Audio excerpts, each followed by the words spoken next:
Isaiah chapter 58 and verse 1. Cry aloud, spare not, lift up thy voice like a trumpet, and show my people their transgressions, and the house of Jacob their sins.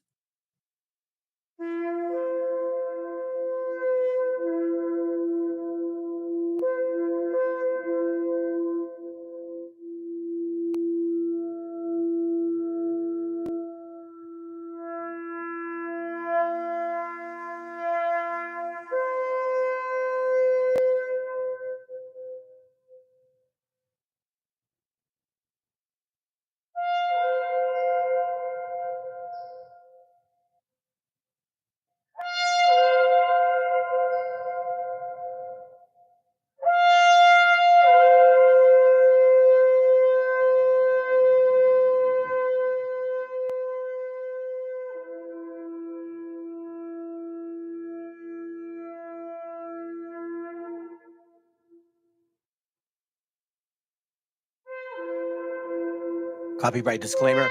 This content does not belong to Bible Chronicles or claim this intellectual property. The content provided today has and always will belong to the content owner. Bible Chronicles does not have any affiliation with the owner of this property. As mentioned, Bible Chronicles did not intend to make use of any material for the purpose of harvesting gain.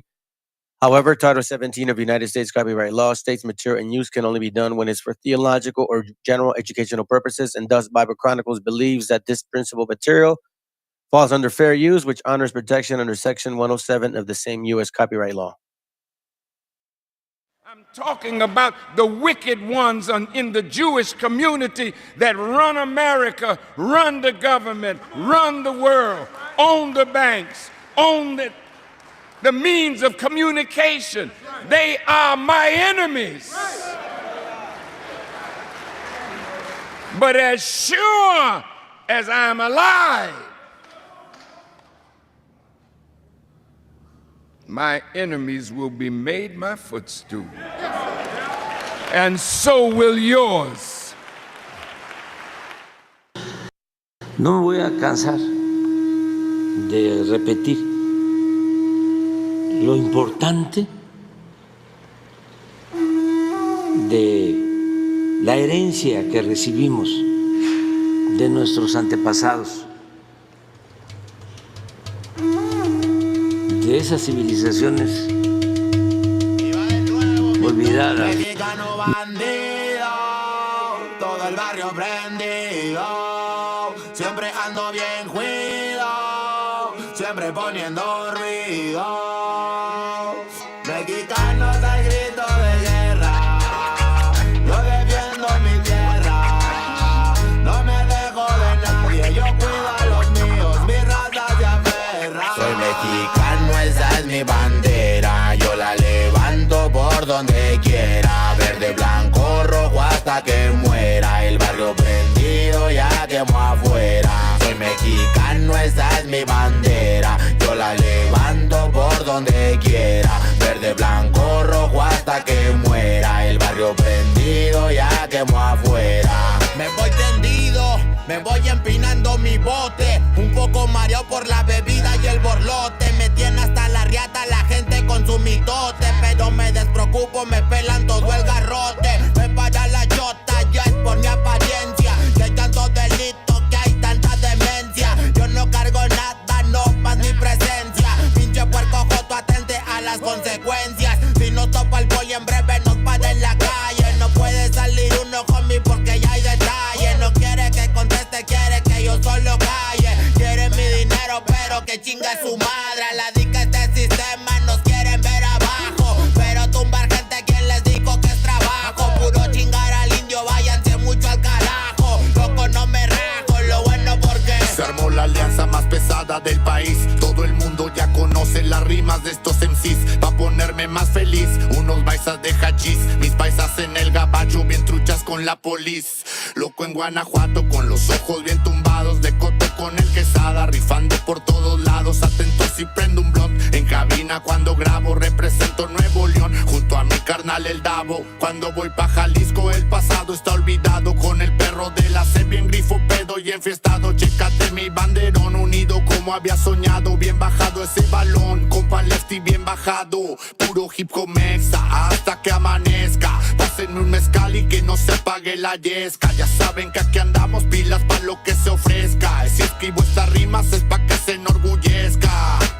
Verde marihuana, blanca cocaína, roja la sangre que escurre de una nueva herida. Yo salí de la ruina, nunca se me olvida. Con disciplina y respeto sigo en siempre la movida. Ando bien high, la vida es un freestyle. Disfruta lo que hay, vivo entre el bien y el mal, carnal. Crazy life todo el día, viendo live. Pinto tu barda con spray, lo que canto es real. Azules y rojas las sirenas que me persiguen. No suben pa' la virgen, salen todos cuando chifle. Mi barrio no lo pisen, que andamos todos grises. Maldito policía, no quiero que me revises.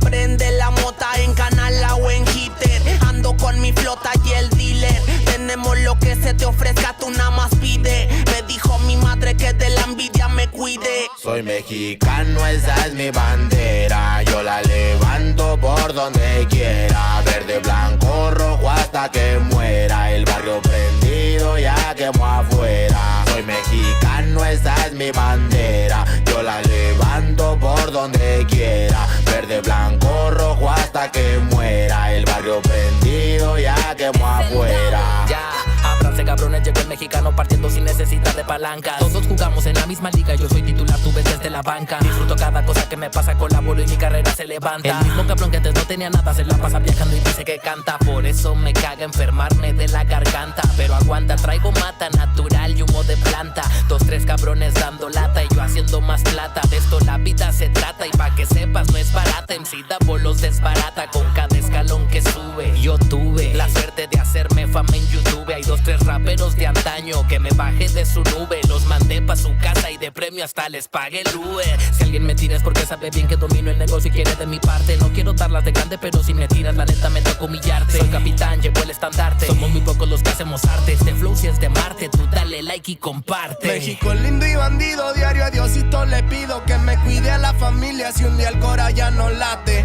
Estoy bendecido porque me cuidan los míos. Orgullosamente me exatamos locos de remate. Jaque mate, no hable de volar si viene gateando. La cosa por la frontera se pone violenta, no importa el rango. Toda la raza jalándole duro, si hay algo seguro es la muerte endondeando. El sudor y la sangre en la frente, los de alzada controlando. Se roban la atención, ya saben quiénes son. Vatos locos con sazón como el de un corridón. No quiera tomarme el pelo si ando todo pelón. Levantando la bandera, viva México cabrón. Es el perrito de la selva. La bandera con un águila, Simón, mi tierra es esta. Me vale si mi piel o si mi acento les molesta. Acá jalan horas extras, nunca duermen la siesta. Están los que van pa'l jale y los que la viven de fiesta. Otros que en el pintón se tatúan de corazón. 3 colores en el pecho, morirían por su nación. Aunque su puto gobierno los puso en la situación de no terminar la escuela y terminar en la prisión. ¡Viva México, ladrones! ¿Qué hubo, les presidente? Ya saben que por mí policías chinguen a 20.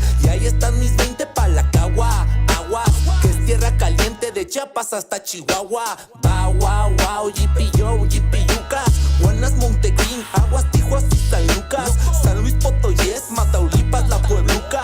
Dime si o no, loco, acá tienen lo que buscas.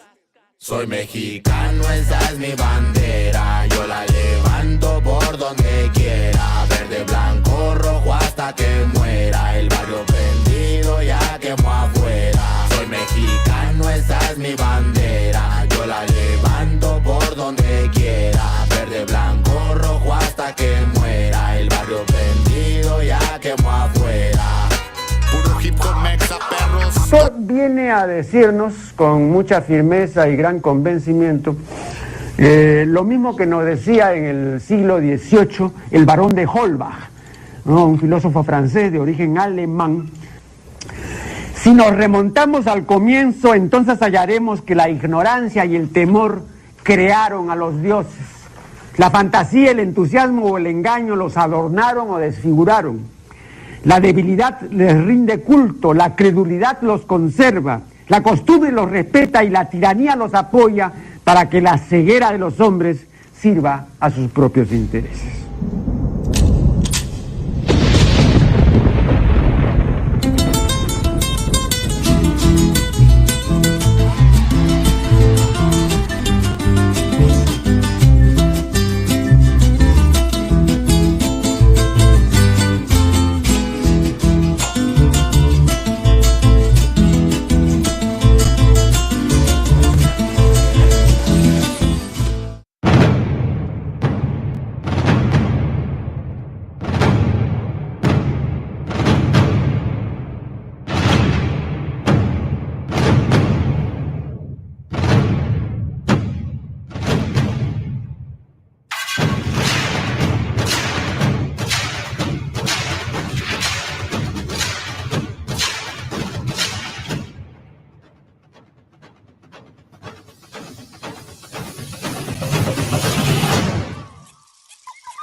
There we go. Finally working.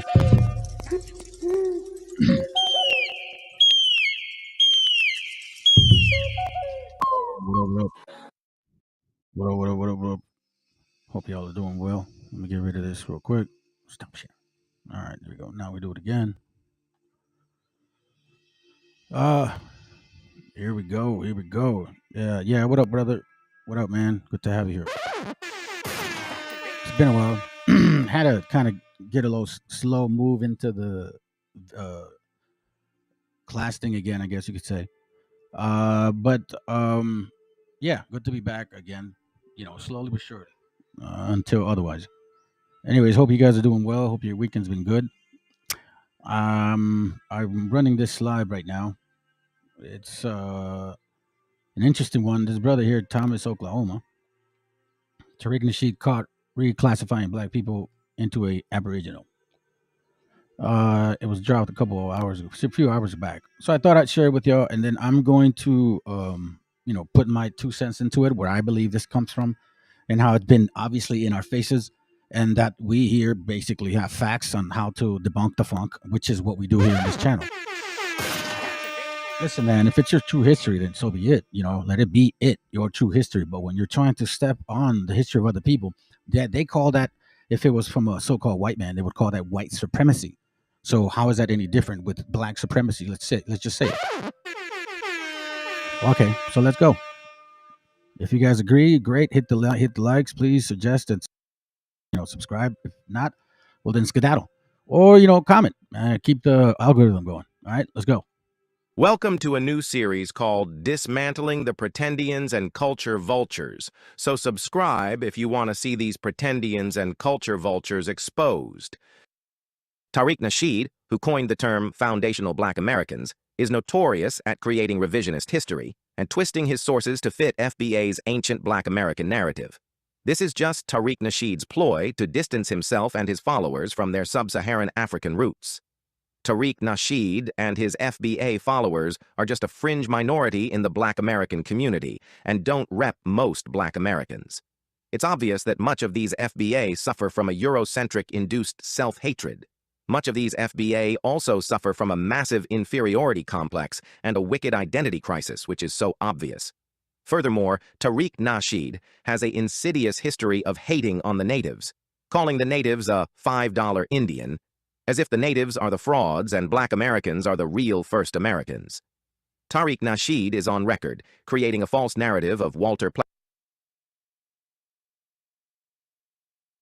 I want to pause it there because I've debunked that shit hundreds of times in this channel. But anyways, let's just continue. First Americans. Tariq Nasheed is on record, creating a false narrative of Walter Plecker's Racial Integrity Act. He claims that this act was created to reclassify black Americans from black Aboriginal to Negro as a form of paper genocide. The irony is that Tariq Nasheed is just parroting the pseudo-claims of his arch-enemy, Dane Calloway. Let's not forget that Dane Calloway is one of the most notorious pretendians who continues to push his pseudo-black Aboriginal narrative. Now let's listen to Tariq Nasheed's audio and see how laughable he really is. He is so easy to refute.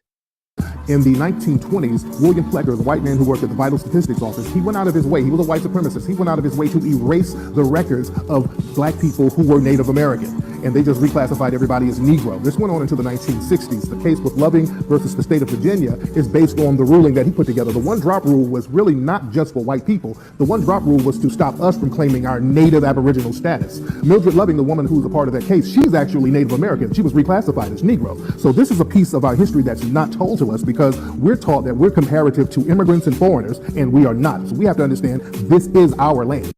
What Tariq Nasheed doesn't realize is that Walter Plecker's Racial Integrity Act was only limited to the state of Virginia. Walter Plecker was the head of Virginia's Bureau of Vital Statistics from 1912 to 1946, which means he was just a state official with no power outside of Virginia. As a state official, Walter Plecker had no power to push his racial reclassification agenda across the United States of America. So even if these copper-colored Aboriginals actually existed, Walter Plecker had no authority to issue a nationwide reclassification on these ancient black Aboriginals. The Virginia Racial Integrity Act of 1924 has no mention of any copper-colored Aboriginals of America or any ancient black Americans, because these racial groups never existed. The actual goal of Virginia's Racial Integrity Act was threefold: to make interracial marriages illegal, to assign a racial label for every newborn baby's birth certificate, and to classify any non-whites as colored. Again, this has nothing to do with the FBA's pseudo-version of Walter Plecker's Racial Integrity Act. The FBA and wannabe Aboriginals have made Walter Plecker their boogeyman. They just manifested another villain. Let's be honest here. The 1924 Racial Integrity Act of Virginia was created to remove the rights of Native Americans and African Americans living in the state of Virginia. State officials wanted to reclassify Black Americans into colored, as to hinder any reparations, claims, and civil rights of Black Americans in relation to slavery. The main goal of the act was to reclassify any people of Native ancestry into colored, which was a ploy to prevent any mixed bloods from enrolling into any Native American tribe of Virginia. So by reducing the size of the Native population, made it easier for the state officials to infringe on the land claims and political power of Native tribes in the state. Moreover, Walter Plecker's Racial Integrity Act did hinder the ability for any mixed person to enroll into a Native American tribe in Virginia, which made it difficult for any person with white and Native ancestry to become a new tribal citizen. This act especially affected Afro-Indigenous people who wanted to enroll into one of the Native American tribes of Virginia. However, the act did not affect any full-blooded Native Americans living on the reservations because they had a Native phenotype with documented paper trails to back up their lineage. In 1967, the Virginia Racial Integrity Act was overturned by the United States Supreme Court because it was a violation of civil rights and deemed unconstitutional. The actual Virginia Racial Integrity Act doesn't fit in with the FBA's ancient Black American narrative, which is just a ploy to falsely claim to be the first Americans. It's so obvious that these foundational Black Americans and wannabe Aboriginals are blind to what a real Native American is. That's because they are stuck in their uneducated ethnocentric spaces. These FBA and wannabe Aboriginal culture vultures often claim real Afro-Indigenous people as their evidence of ancient Black Americans. They often call mixed natives a $5 Indian. They call all full-blood Native Americans the invading Mongoloids. Tariq and several of the FBA top dogs are on record claiming that they deserve to have Native American casinos because they are the real deal who can operate a casino better than the natives, which is laughable. These racist, self-hating, and simple-minded foundational Black Americans and wannabe Aboriginals should never be taken seriously. If you like this video, don't forget to like, comment, share, and subscribe. So, okay, before I go into the video, what up, brother? Good to have you here, man. Bro. Yeah, I sometimes have to send out messages because, you know what I'm saying? It doesn't let y'all brothers know, bro. What up, Chris? What up? What up? Shibalba, what up? How are you doing? Good to have you here. So you could see the reasoning behind my interest in this video. And, you know, as you guys know me enough now from maybe watching several videos, I always bring books, facts, and equations that have the obvious logical answer to what we see. We don't go by emotions here. You know what I'm saying? We don't do none of that here. We go by facts. So a lot of these people want to claim the fame of. Let's hear this again, because this is the interesting part when he gets into this. Okay, let's hear it one more time, and then we'll move on to this. Spaces. These FBA and wannabe Aboriginal culture vultures often claim real Afro-Indigenous people as their evidence of ancient Black Americans. They often call mixed natives a $5 Indian. They call all full-blood Native Americans the invading Mongoloids. The invading Mongoloids. Now, I want you guys to understand this. I was born in Guadalajara, in Mexico, right? Over there, when somebody calls you a Mongolio, it's not a native thing. It's an insult, and they know this, and they know this very clearly. Okay, that it's not like ignorant to them. They do this on purpose. You get what I'm saying? So today we're gonna, again, go back to what I've proven to you guys for quite some time through books, material, and then supporting the brother here, Thomas, Oklahoma, for his appreciative work. Let's finish it off real quick, because we're gonna go to books and some history, and then we're gonna see what the hell this is about. And I'll tell you, there's an agenda behind this, quite frankly. And you guys know what I'm referring to as well. The elites. We'll talk about it more. Let's continue. Tariq and several of the FBA top dogs are on record claiming that they deserve to have Native American casinos because they are the real deal who can operate a casino better than the natives, which is laughable. These racist, self-hating, and simple-minded foundational Black Americans and wannabe Aboriginals should never be taken seriously. So as you can see, we already attracted mice or rats. You know what I'm saying? All you got to do is spill a little bit of crumbs and they just come and show up. But let's continue. Okay, because it's just quite funny. This is Spanish conquistador descendants, and I bet you Reverend Ron is probably the same one that claims that black folks ruled Europe. You know what I mean? It's like contradictory to what you're saying. Because if you guys claim that you guys ruled Europe, wouldn't you be the Spaniards, dumbass? Please. So now let's get into the facts here, because I've showed you guys documentation. So let's go back a little bit. Let's go back a little bit. Okay. I'm going to take you guys back to some of the material that we've seen before. Let me see if I still have the book here. And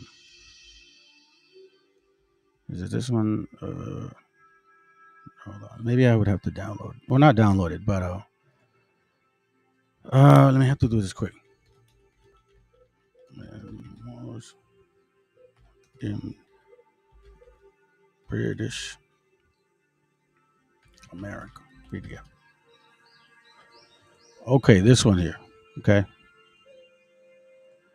I've shared this with you guys many times. The Jews and Muslims in British colonial America. I've done several classes on this book. And in here, you can see the relationship of particular nations. I'm not going to get into the book. It's exactly in specific pages because I've showed you guys many things of this book. But you can find here Jews, Moors. You're also going to find Sephardic Jews. You're going to find people from Europe, okay? And it's interesting because of their relationship. You see, the relationship is going on, continued here, right? As well as what it was back then. So I'm going to show you this because I'm trying to get through these books real quick because I'm not really here to read these books. I have them on my phone. Let me see if I could see which one is it. Oh, you know what? I know which one. Let me go here real quick. View info. Let's see. Let me go into the links. The links are going to be the Moors. Yeah, there it goes right here. Okay, this book here. So if you guys recall, I've shared this book to you guys too. Okay. Hold on a second. Let the digits or image clear. So we have a Jews and Moors or Muslims, so to speak, in British America. Okay. But we also have the Jews and Moors in Spain. And look who writes them. Interesting, right?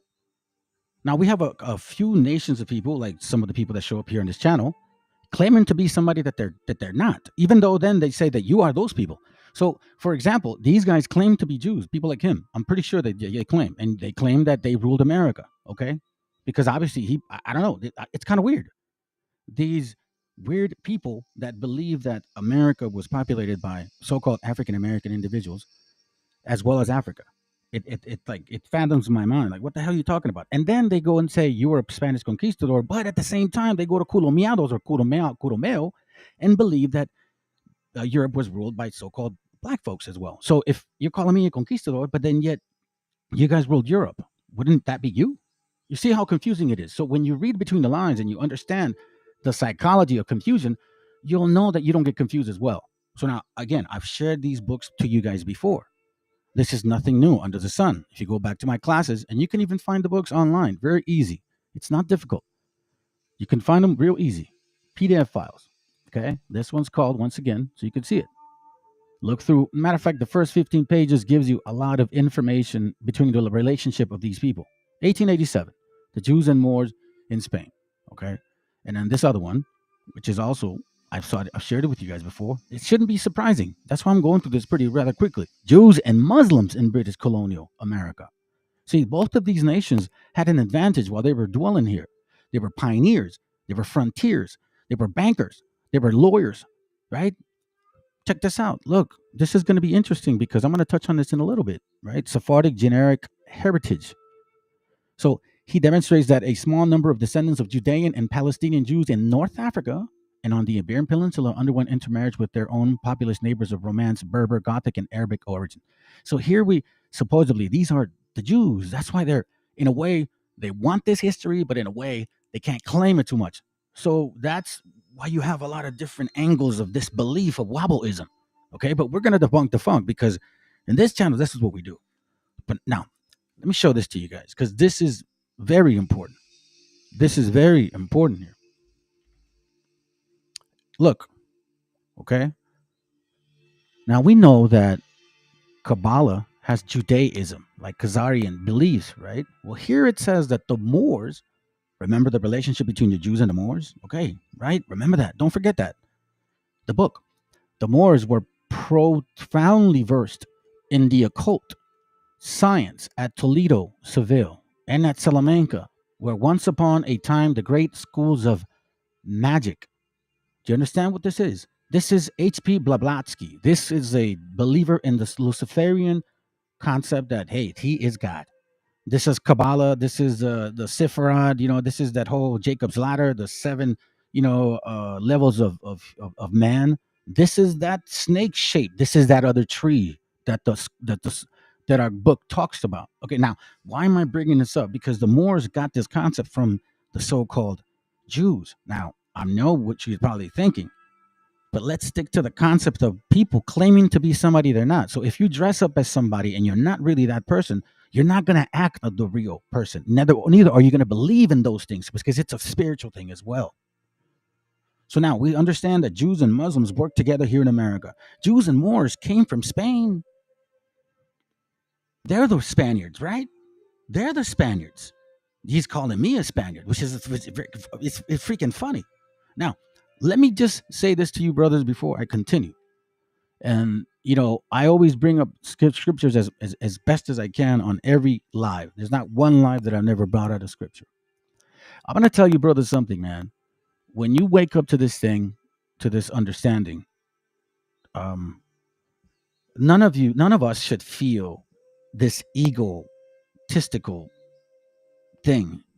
It should never be that way. You want to know why? Because this is challenging. You get tested. Your faith gets thin at times. You go through issues because the scriptures require an examination. That's the real thing right there. And if you're really, really doing that, you feel like Jeremiah at times. Now, the scripture says that, certain men were chosen to speak the word. Now, am I saying I'm one of them? No. I'm just saying that this is how I'm expressing myself this way. Okay. So Jeremiah 1:5 says, before I formed thee in the belly, I knew thee. And before thou camest forth out of the womb, I sanctified thee. And I ordained thee a prophet unto the nations. Now, here it says that before you're even born, right? You have that spirit of the word. Now, when you're given that gift, it's a very blinding one at the same time, because you start seeing scriptures and you're like, wow, I can really understand what it's saying, right? There's a lot of deep classes I can get into. But I don't even think it's really meant for that. For some of us, I get it. So let me read this to you guys. Jeremiah 20:7 says, "O Lord, thou hast deceived me, and I was deceived." So this is those moments where you get doubt. Your faith gets slim, man. You start having issues. You guys know about my son. I mean, it's getting better, but it's not. Thou art stronger than I, and has prevailed. I am in derision daily. Every day one mocketh me. Why? Because, he was woken up to this particular understanding. So Jeremiah is here basically like, man, I should have never been woken up to this understanding, bro. Like, I wish I would have not known that, because you look at life in a whole different manner now. Things are not just that's what they used to be, and nor can you erase them anymore. You can't go back to that mindset. Jeremiah 17:16 even says this: "As for me, I have not hastened from being a pastor to follow thee, neither have I desired the woeful day. Thou knowest that which came out of my lips was right before thee." Now, this is why, because when you start seeing for what it is, you have a lot of fear. And I don't wish for the last day. I have kids, I have mom, I have cousins, you know what I'm saying? And this stuff is really heavy because it's really coming to light. Now, none of us knew none of this history. So if we had not known none of this history, all of this talk that we hear, all these people, all this Bible-ism, guess what? We'd be believing the bullshit. We would be believing the bullshit. And people like this guy would feel completely confident in his ignorance or stupidity, one of the two. Do you know what I'm saying? I mean, you guys can't prove a damn thing that you guys are from its original land, because guess what?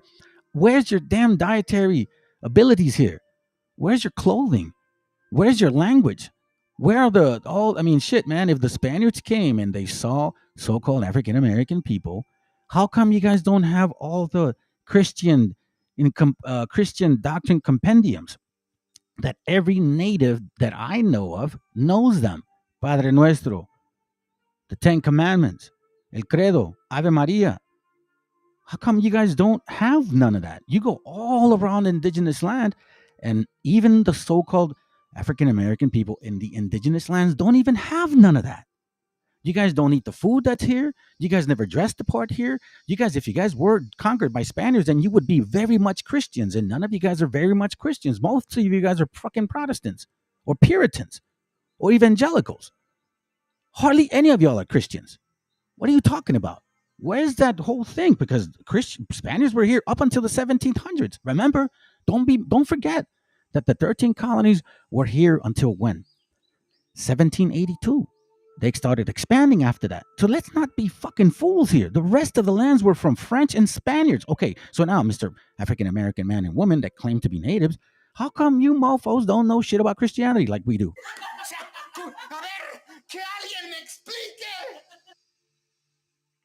Let me give you one, man.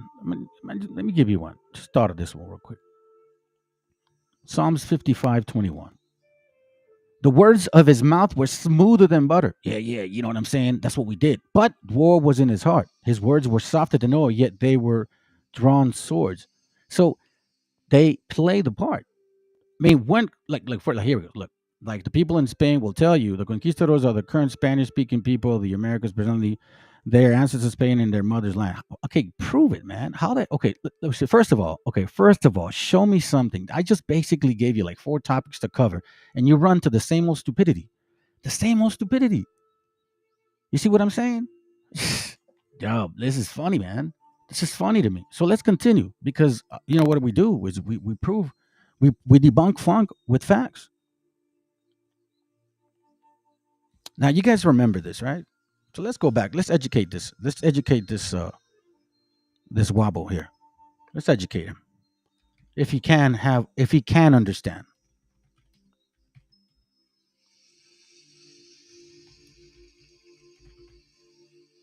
Is it this one? Let me see. Is it this one? There you go. Look. So let's go back to a little bit of history. Okay. Now we all know that we hear a lot of this, right? This is from one of those Pan-African books. Okay, Pan-African books, meaning pro-Africa, that they fucking ruled everything. So let's check this out. It says that a Jew Negro. Did the Negroes know of America? Now, you're going to hear Diodorus Siculus, right? It says Diodorus Siculus, which is around 60 BC, tells us that the Phoenicians in early times sailed beyond Hercules Pillars along the African coast. Now, that's between Spain and Africa at the peak, where Morocco is now. And there, meeting with storms and tempests, were carried to the remotest parts of the ocean. And after many days came to a vast island at a great distance from Libya and lying very far west. The Phoenicians informed Carthaginians of this place, and the Carthaginians prohibited other nations from settling in it, they reserving it for themselves as a place of retirement if they should ever be driven from their native soil. See this? So you continue to read, and he's talking about that is America. Okay, now check this out. This is how they show you. That's it. A snapshot of a snapshot of a. You know what? You got a good point. You're right, bro. Hold on a second. Hold on. That's right. I almost forgot. But what we're seeing here is a snapshot. Oh, hold on, man. What did I have? A snapshot of give me a second here. Where was it? Where did I have it? Oh man, where the hell did it go? Give me a second, family. forgot where I put this damn thing. Hold on. Yeah, that distracted me, dude. Hold on a second. Because I have some windows I don't want to close. And fucking damn, where the hell did I leave it? Hold on. Here, let me do something. Hold on a second, fam. Let me do something. Give me a second real quick, all right? Because I don't want to miss that point.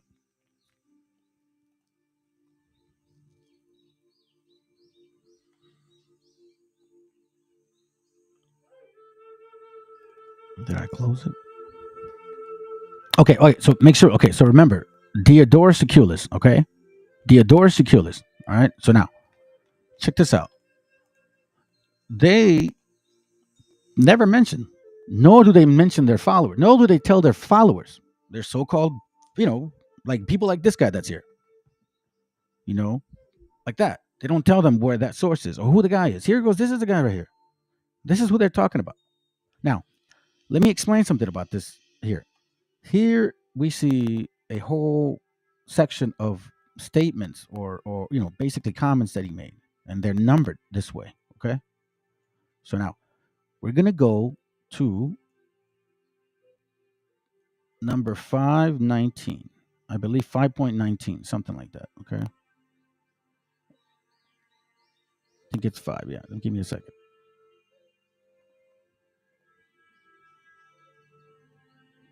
Nope. Okay, we're getting close. All right. So here we go right here, okay? No, we got to go back because we have to educate some of these people, man. It must be. Because they believe something that I have no idea for. Here it goes. It says, now it says here it goes right here. So 5.19.1. All right. It says, but now that we have discussed what relates to the islands which lie within the Pillars of Hercules, okay? Listen, the Pillars of Hercules, we shall give an account of those which are in the ocean. So now, here is what they leave out. Idiots like this guy here. Pendejos como este güey leave this shit out. Okay? This is what they leave out. But they jumped on this particular section here. 5.19, 5.20.3. This is what they do state, which we read earlier. And I'll read it to you guys because we're going to go back up. It says, the Phoenicians then, while exploring the coast outside the pillars for the reasons we have stated, and while sailing along the shores of Libya, right, the Pillars of Hercules, were driven by strong winds a great distance out into the ocean. And after being storm-tossed for many days, they were carried ashore on the islands we mentioned above. That's 5.19.1. And when they had observed its facility and nature, and we're going to read what they had seen, they caused it to be known to all men. Consequently, the Tyrrhenians, and at the time, when they were masters of the sea, purposed to dispatch a colony to it, but the Carthaginians prevented their doing so, partly out of concern lest many inhabitants of Carthage should remove there because of the excellence of the island, partly in order to have ready in a place in which to seek refuge against an incalculable turn of fortune. 1492, may I say? But let's continue. In case some total disaster should take over Carthage, because I do believe that a lot of these ended up there, which claim to be Jews and are not, which we'll prove it again too. But let's continue. For it was, and Moors as well, for it was their thought that since they were masters of the sea, the Carthaginians, they would thus be able to move, households and all, to an island which was unknown to their conquerors. Now, follow me. We just read earlier. The same thing was said here. Right?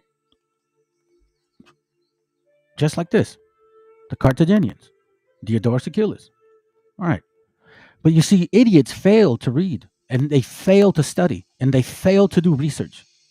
So let's go up to 5.19.1. Let's see if this island, right, the America, so-called Atlantis, because this is even another particular topic that I've debunked many times here, but I digress on that for a moment. Right? Let's read this now. 5.19.1. But now that we have discussed what relates to the islands which lie within the Pillars of Hercules, you see this, we shall give an account of those which are in the ocean.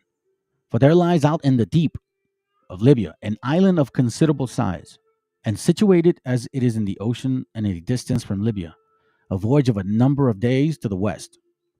Listen, this is where we need to pay a lot of attention. A lot of attention. Because here's where they don't have an answer for this stuff.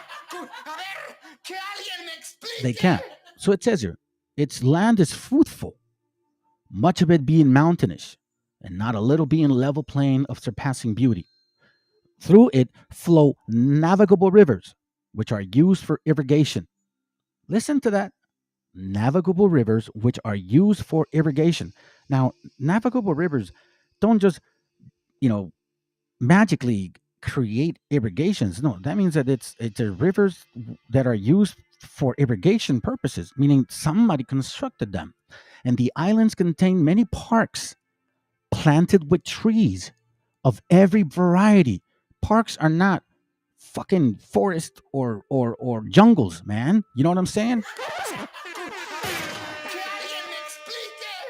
These are things that are constructed in every variety, and gardens in great multitudes, which are traversed by stream of sweet water. Excuse me?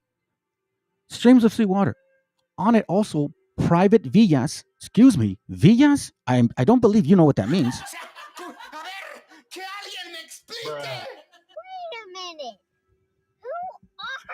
Private villas of costly construction, which, that's even another point. And throughout the garden, banqueting houses have been constructed on settings of flowers. Whoa, bro. That's a floating garden. And in them, the inhabitants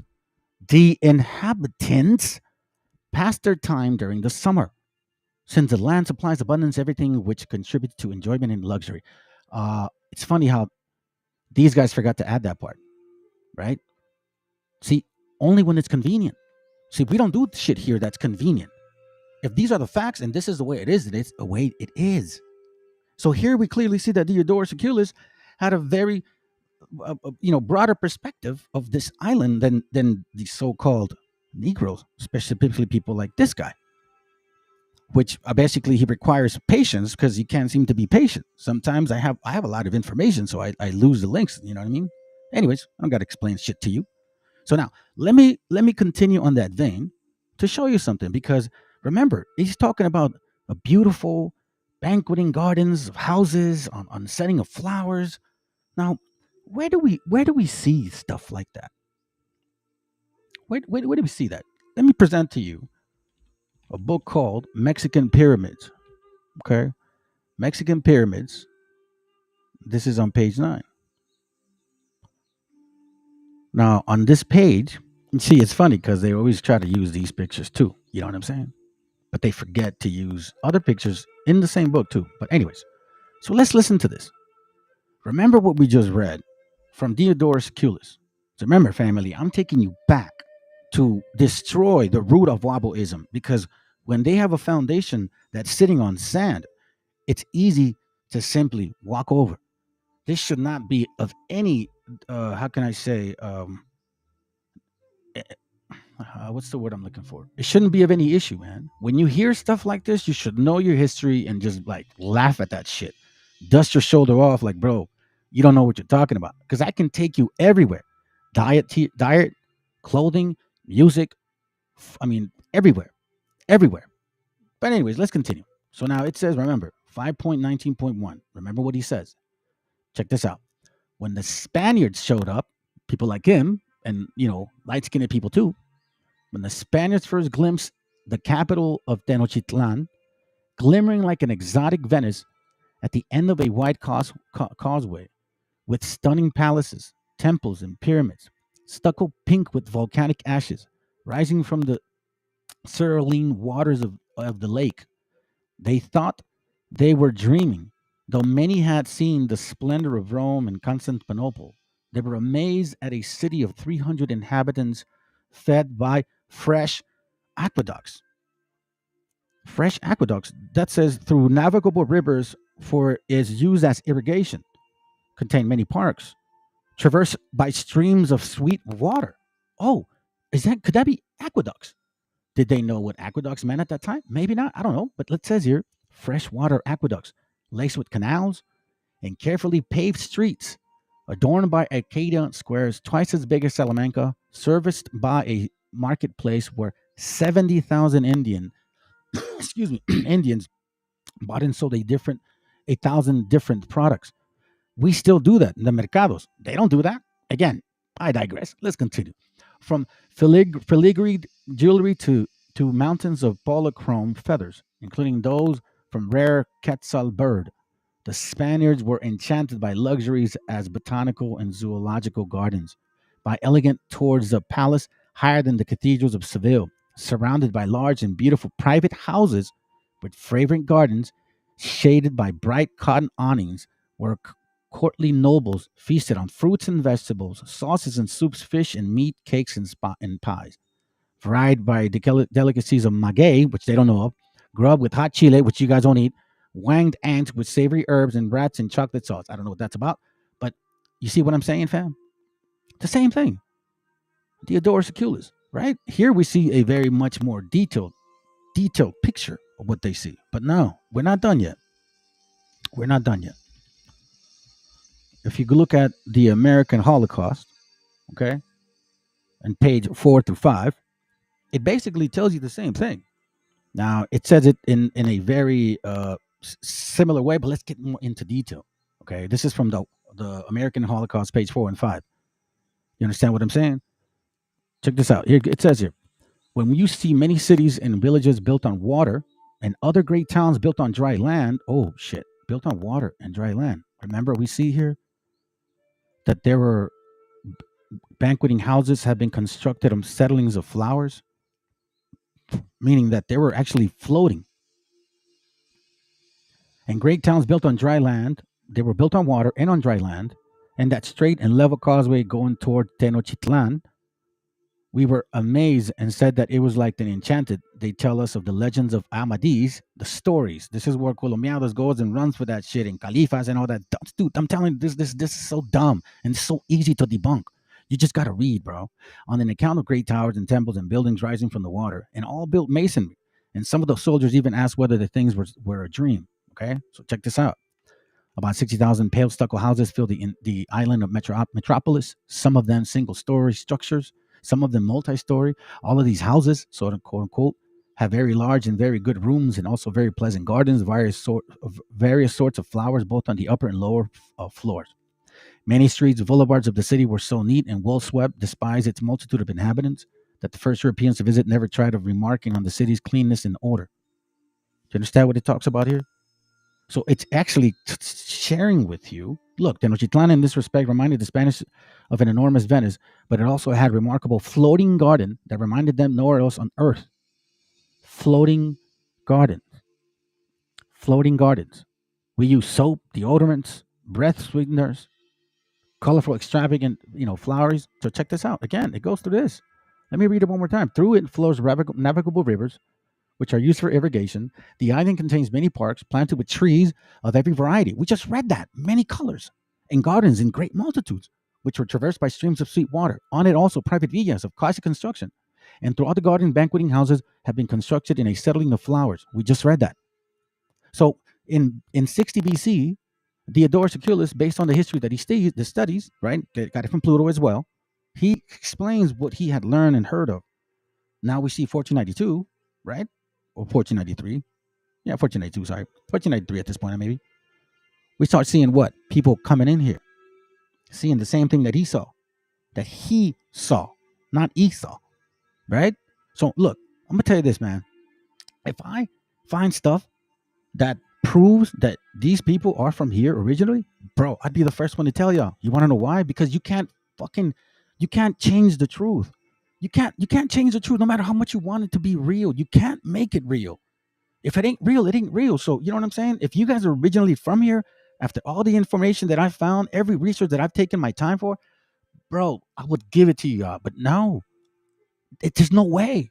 Because even when I go with the most basic thing of human being nature, one thing about individuals or nations of people, they don't lose their diet.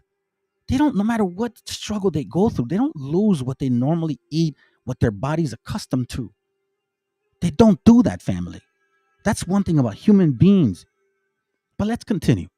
So this is what I care about. Sirach 41:13, a good life, but had few days, but a good name endureth forever. So when you go around bullshitting, not giving true information, guess what? You're going to be called a bullshitter, and you're going to be caught for that. You're going to get caught for that. Because you want to know something? I understand that in this particular case, let me remove this guy because I don't even talk to him anymore. In this particular case, we know of a few individuals that have gone out of the way to feed the funk. Alexander von Wooten, right? You guys know about this book. Now, I have this book. All thanks to our creator. I have this book, right? And it's expensive. It's expensive right now. It costs like $4,000, $3,000, $4,000, some shit like that. Alex von Wooten, Unexpected Faces in Ancient America, right? So here, look. They want to use, these pictures are in there. These pictures are in there, right? So you see these statues or these, specific clay models, whatever. What about the features? Now they really emphasize a particular thing here, or he does. Now they jumped on it. All it is a theory. Now that's Judaism right there, Druidism. But anyways, look, this is in this book. How come they ignore this? They ignore this. And we know who brought this. You guys brought this. You guys brought smallpox. You guys, I'm sorry to tell you brought smallpox, bro. In the history. Hey, listen, if it is the end of history, well, I guess no matter what happens to, no matter what facts, you have alternative facts. Nobody invited you, Reverend. You know what I'm saying? Nobody invited you, bro. But you're here wasting your time clicking away, thinking you're so tough. You can't even prove a damn thing. If you want to really debate it, I'll put the link up. If you want to, link up, you want to debate this, and let's go. Let's do it. Let's go. So this is in this book. Look at these features, family. How come? So they go by this, but then they ignore this. They found this here too, as well as that. So they relate this. Now I have a picture of people that look like this, especially in Chiapas and all that area. But hey, but again, whatever this guy has in mind, that's what they're gonna push. They focus on one thing. Look at all these statues in this book. They show all of this. You see, look at that right there. Look at this right here, the hook nose, the native brother. Look at that. What about that? All of this is in this book. You telling me you can't explain this shit, so-called Reverend?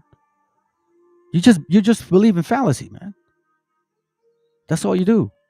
You get a good feeling about something. Obviously, nobody wants your history. I mean, apparently, you don't even want your own history, and that's the sad part. It's like the brother Thomas was saying. You don't even want your own history, man. That's the sad shit. But you know what? In a way, I don't want to say I don't blame you, because I think most of you guys are adults to start realizing what the hell is true and what the hell is not. And facts are facts, no matter what you say. Now, a lot of you guys are still being fed by this dude right here. This guy right here.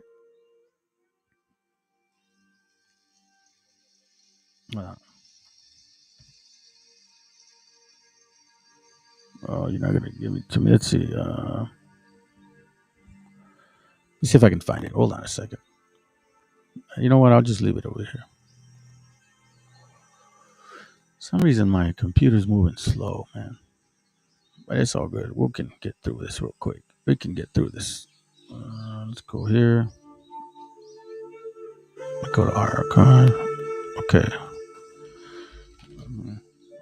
Give me a second, family. Let me look at this.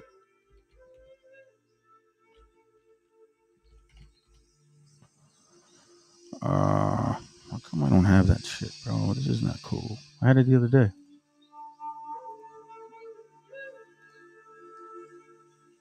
Not gonna give it to me. Give me a second, family. I don't know why. It cannot be found. That is crazy. Anyways, let me find it this way. I know how to find it. What is it called?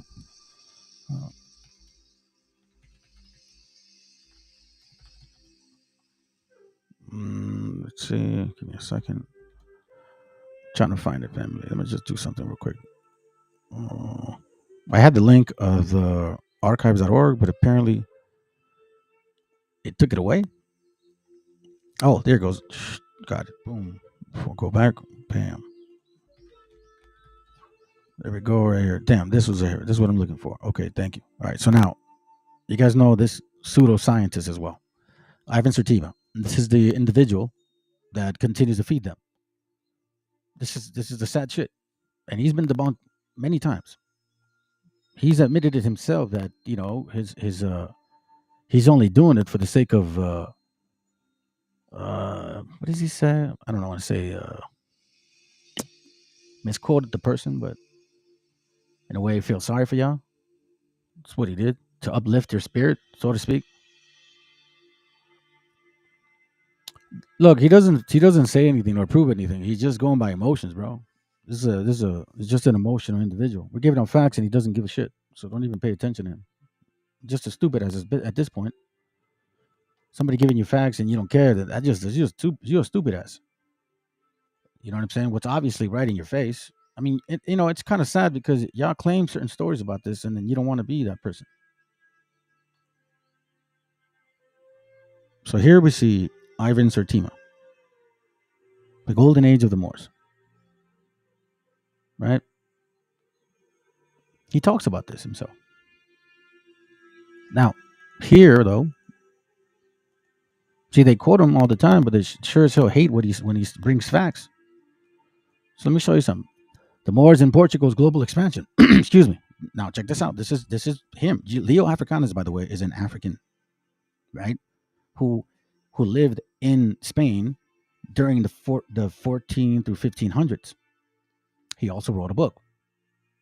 Now he says, for all Negroes or blackamoors are descendants of Cush, the son of Ham, who was the son of Noah.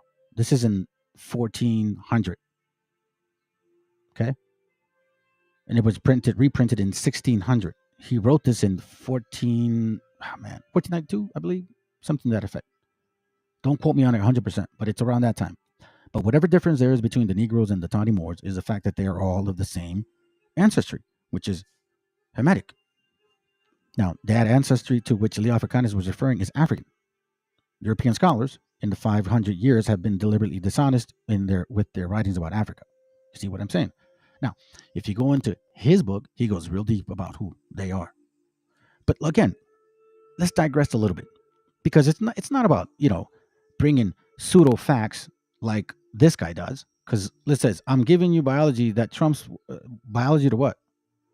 How is this biological? You just made a statement and you can't prove it.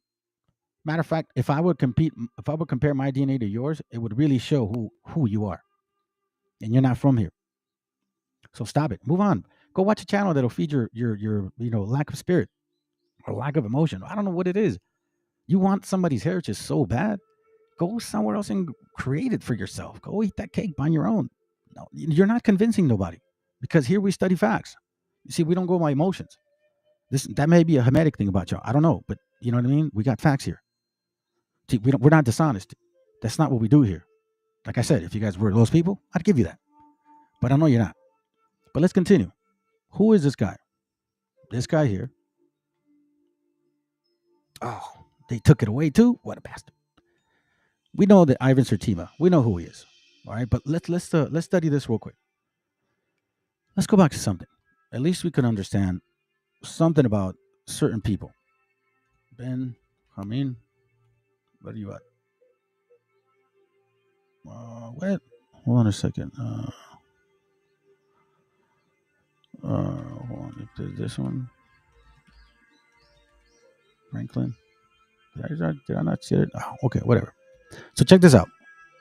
I want to show this to you. Let's go back to this here real quick. Let's take one step at a time. We saw Jews and Moors, right, working together. Why is this important to these guys? Why do they want something that don't belong to them? Okay. Well, this isn't the first time. You see, the people over there in Europe weren't all white. Okay? Those are facts. But we're going to get into this book here. See, on this page, you guys can read it.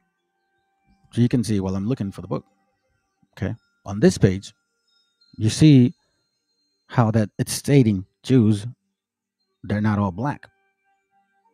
But this is only true in Portuguese Jews. Interesting, right? This is a book, A New Voyage to Italy. A New Voyage to Italy. PDF. Okay.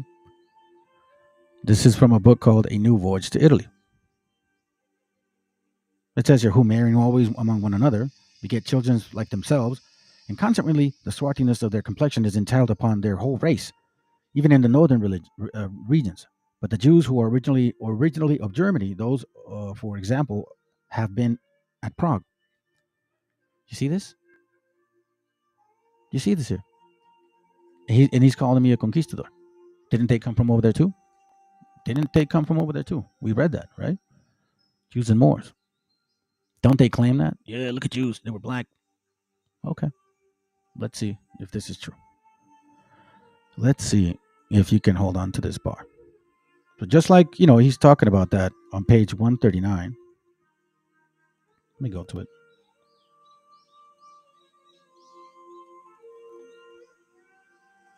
Listen to what he says. This is on page 139. So there it goes right there. Page 139. Okay. You guys can see. Now, this book is written in when? As you can see, it's pretty old, right? Let's find out. Let's go back. This is A New Voyage to Italy with curious observation on several other customs or countries, I'm sorry.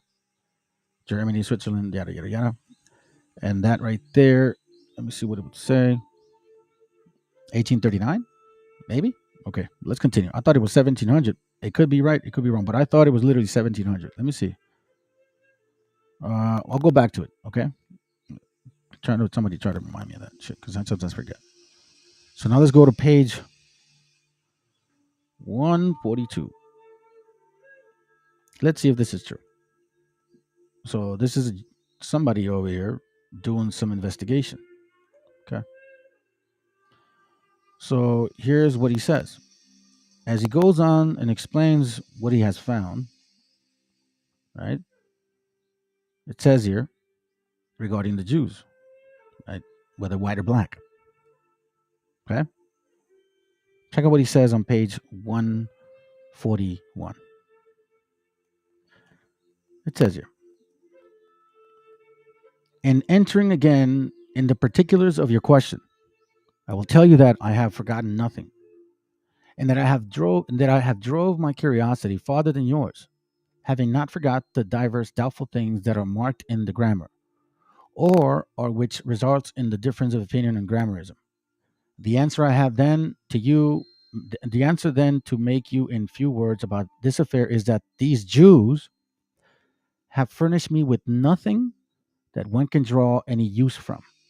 And indeed, what could they say to Christians that the Christians do not already know as well as they? Have they any secret source? Any immediate revelation? Who are these people, or those people, that pretend to teach each other? On the contrary, they are a poor sort of creature, so filled with false notions, so conceited of their monstrous ideas, that I would never advise young people to have any commerce with them, for the fear of receiving from them some ridiculous prejudice, like this guy right here. Ridiculous prejudice. Now, what is he talking about? Okay. When you go back into page 140 and 141, he's basically trying to figure out who these guys are. So it's like, though nobody can doubt that those of the Jewish nation are detested of all authentic tradition. You see that? They don't even have a tradition. They have no idea. They just claim to be Jews. Claim to be. Are they not doing the same thing here? So that's what he's talking about. In any particular knowledge, either of the laws and customs of the ancestors or even the Hebrew language.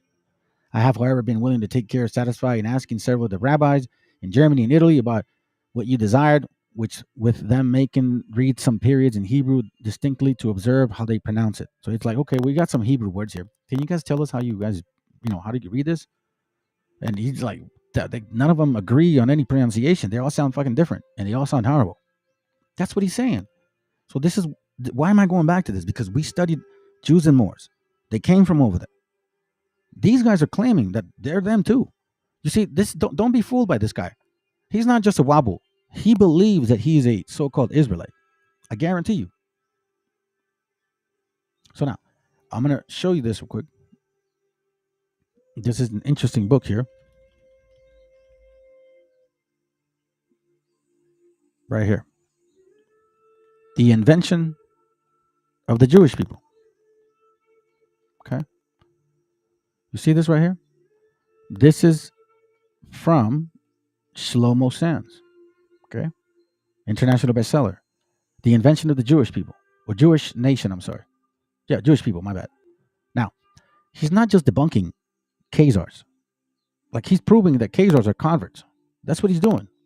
From page 2, I believe 222 and on. Yeah, I'll show you real quick. Because I actually did highlight some of this stuff. Right around, starts around right here. Let me see. 222. Hold on. Yeah, right around this page here. He starts questioning the Khazars. Right? Right here. Khazars and Judaism, a long love affair, so to speak. So now, why am I showing you this though?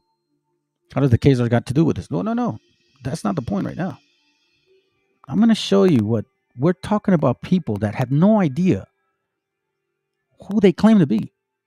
Even back then, they've been trying to be someone else since the get-go. Check this out. This is Shlomo Sands after he finds out particulars. It says Phoenicians and Berbers, the mysterious Queen Kahina. Look at this here. The Hamorites are not only the ones who have vanished from the histories of memory of Israel, the origin of their fellow Jews in North Africa has been similarly suppressed, supposedly, right? Fellow Jews. Now, check this out. The present chapter above refers to the spread of Judaism to North Africa. See that? Around when? 115 to 117 AD. A Jewish Hellenistic king named Lucas. So he gives some history. So check this out. Now let's skip. Get to the point. We'll read the highlighted parts. Because I'm not going to be here I have another 40 minutes and that's it. The suspicious Rabbi Hosea, who lived in the Holy Land in the 3rd century CE or AD, was concerned about the proselytizing in North Africa. And in Jerusalem, Talmud quotes him as asking, the proselytes coming from Libya, should they have to wait 3 generations? Really? From Tyre to Carthage. Remember Carthage? The Carthaginians, the Africans, the people that he claims to be, even though he doesn't claim to be. From Tyre to Carthage, people know the Israelites and their Father in heaven. And westward from Tyre and westward from Carthage, people do not know the Israelites and their Father in heaven. Check this out. The successful spread of Judaism, this is a Talmudic understanding, not the real word Talmudic, but that's what you guys actually study. This is why the BHI comes from that vein. I did a class on Matthews, how he did a whole Kabbalah fucking diagram and got magic and shit and all that crap. Anyways, let's continue. The successful spread of Judaism in the Maghreb was probably due to the presence of a Phoenician population in the region. Although Carthage was destroyed back in the 2nd century. Let's continue. Where then did all Punics, the African Phoenicians, who populated the coastline, go? Really? Several historians, notably the French Marcel Simon, have suggested that a large number of them became Jews.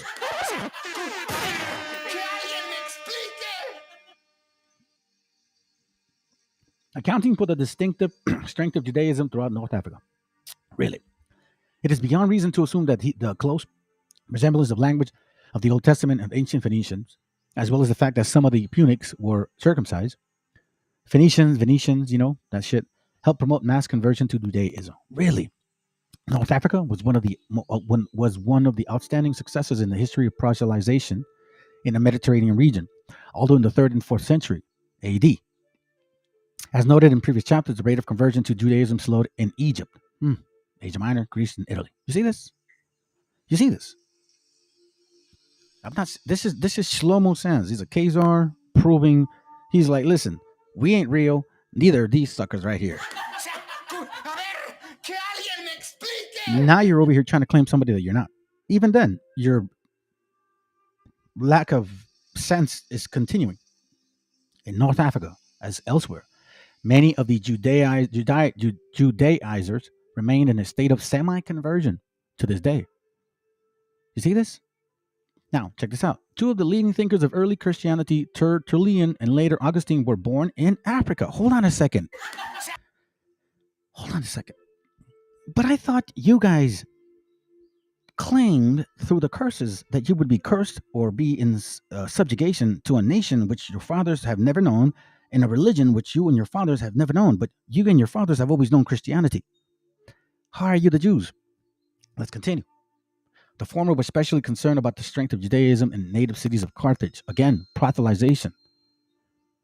You see this? He sought to explain the success of Judaism in contrast to that of the persecuted Christianity by nothing that it was a legal religion in Roman law, hence easier to adopt. He showed respect for the Jews, especially the Jewish women, for their modesty, but fiercely attacked Judaizers, arguing that they adopted the Jewish religion out of convenience because on the Holy Sabbath they could avoid all work. That's funny because they were lazy. Bruh. Anyways, let's continue.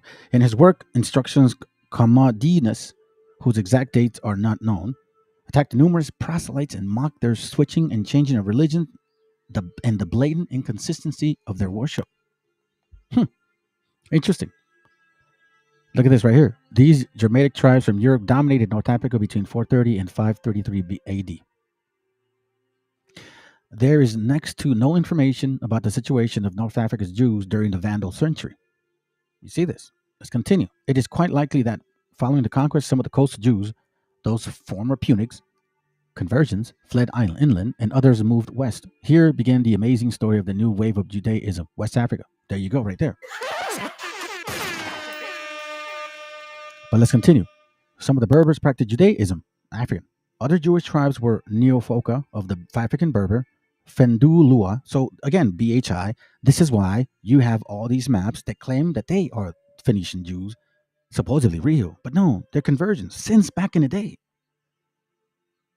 They came back, Christianity, Judaism, they fought Muslims, Moors, all that shit. They kept fighting for that particular power. Christianity, Muslims, and Jews. Ibn Khaldun apparently assumed that at least some of the Berbers, North African long-time inhabitants, were descendants of the ancient Phoenicians or some other Canaanite population that originated in the vicinity of Syria and converted to Judaism. I'm not saying it. They're saying it. Canaanites. Elsewhere, he even speaks of Hamrites, origin of some of the Berbers. Himyarites, it's basically Hamitic. The Judaized tribe, Judaized, meaning converted, not real, not by blood. He lists were large and powerful and spread across North Africa. You see this right here. It continues. Many cultures practice not only the amulets common among the Berbers, also found in religious rites of the Jews in North Africa, meaning they brought in their own understanding as well into with their conversion. Judaized Berbers, proselytized basically. Check this out. Were the Judaized Berbers as well as their proselytized Punic predecessors and a handful of immigrant Judean, the ancestors of the Jews of North Africa?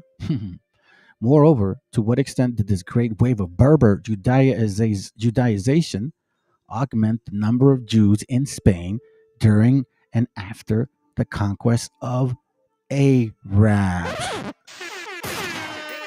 You see what it's saying? So for you guys that are claiming to be Jews in Europe, it's saying that, hey, check this out. To what extent are you these people? Remember, I did a history research on what's his name? The King Charles, right? King Charles was a Saracen bloodline, an African Saracen bloodline, and y'all called him a Jew, supposedly. This is why you don't study, so you don't know. You regurgitate, and then you become a dog and eat the vomit again. Augment the number of Jews in Spain during and after the conquest of Arabs. Ibn Khaldun returns elsewhere to the resistance of Muslim conquest, led by the Queen of Arus Mountain. Check this out. This leader of the Judaized Berbers was believed to be a necromancer. Whew. Necromancer, huh? Titled Kahina, priestess, probably a Punic or Arabic origin. She was a strong ruler in 689. When the Muslims launched their renewed effort to conquer North Africa, she united several powerful tribes and succeeded defeating the might forces of Hassan ibn Numan. Matter of fact, I think that's where they got the story. That's what Colombianos wants to say of Califas, the black women that were powerful. This is fucking seriously such a joke. It's a fascinating topic because here, look, check this out. Nahum Shlosh, a diligent Zionist historian of North African Jews, who completed his doctoral thesis in Paris, was the first to install Kahina in the modern Jewish memory. He argued that North Africa was settled by a large number of Jews who came from Jerusalem and was ruled by them for a long time before the arrival of Muslims. To his mind, Kahina, the warrior queen, could not have been a mere proselytized Berber. She had to have been a Jew by race. Superiority, basically. That's just like supremacy. Like, there's no way these guys could be lightweight. It's got to be us. So basically, the point being is here is the conversion. So there's a lot of fakery going on. A lot of people claiming to be somebody they're not for quite some time, and even hiding information in the same breath. This is just one. Here, I'll give you one more. I can move on to this. Move on, because again, I don't have a lot of time. Let's move on. Look at this one. This is from A Lost Tribes of Myth. Okay, this is where BHI gets this map. See that? This is where they get this map. It's in red. When they pull it out, it's in red. These letters are in red. It's like, look at all the Jews. So Yemen Jews and Falasha, Berbers, Moorish and Negro Jews. Now, I have another one that, the Median Philistines. I have another one that's a lot more clear. But to take a time, we'll read it another, but it's basically calling them Phoenicians. These are the converts that they're talking about, okay? It's been going on for years. Back and forth, Christian, Jew, Muslim. That's what it was. Whoever gained power was the religion they believed in. Now, in the same book, which obviously BHI forgets to bring out, here he talks about these things. Page 246, The Lost Tribes of Myth. These facts have a peculiar significance when the presence of Judaism among American Negroes is to be considered. Hundreds of thousands of slaves were brought to America from this Western Africa during the days of traffic, beginning nearly 400 years ago. How much more of Judaism survived amongst the West African Negroes in that early time? You see what I'm saying? Here in this book, it actually explains and gives you a history of what kind of relationship they had at one point. And they even talk about that island, right? The Portuguese discovered São Tomé in 1471. Now, the reason I mention this is because BHI's love, or at least IUIC, has used this. Look, those were Jews, black Jews. Those were us. Check this out. So let's read this. Now, remember what Portuguese also were considered. Okay? They weren't always white. They were black as well. But there's a difference between these people. So let's digress this. I mean, let's investigate this. Finding in a very unhealthy, King John II of Portugal in 1484 offered the Jews of this domination the pleasant alternative of submitting to baptism and settling in São Tomé. Great numbers were sent out. Men were married to women brought by Portuguese from the Angola coast. The Portuguese are affirmed to have carefully perpetuated this mixed race. See this? Portuguese are affirmed to have carefully perpetuated this mixed race. But Reed, visiting the island of São Tomé 70 years ago, observed no trace of Semitic physical characteristics among the island population. He did not consider the fact that the Jews who married the blacks might not have been what he called Semites. Now, this is in that book, debunking all the bullshit. See, they like to bring this out, but they don't like to read the entire book. Lindo's translation, page 247, more accurately says Moors or other people of Barbary lands. This prohibition was 200 years before the fall of the Moorish kingdom of Granada, 1492.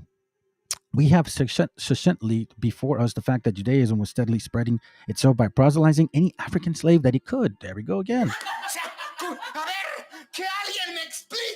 The Spanish and Portuguese Christian clergy felt themselves handicapped in competition. Now, remember, keep in mind, for people like the guy that shows up every now and then about bullshit biology, if you guys read the Maya Conquistadors, the Maya Conquistadors, I believe, that's the book, you see that the Black Padres were trying to teach us in some way, or in not many ways, Christianity. So how come there's a differentiating, fact between the two? Indians are saying Black Padres. that they are not good people, that they only want money. That's what the book says. Maybe we'll touch on it later. But again, who is proselytizing either into Jewish or Christianity? So look, this is one of them. Matter of fact, let me see if I can get the one that's very clear in what he's saying. I think it's 256. It says right here, 256. Watch. It says, Meyer Shapiro in the second informed me that he knows of above Montclair congregation of Negro Jews. That is another in Newark, New Jersey, several in other in American cities where there is a considerable Negro population.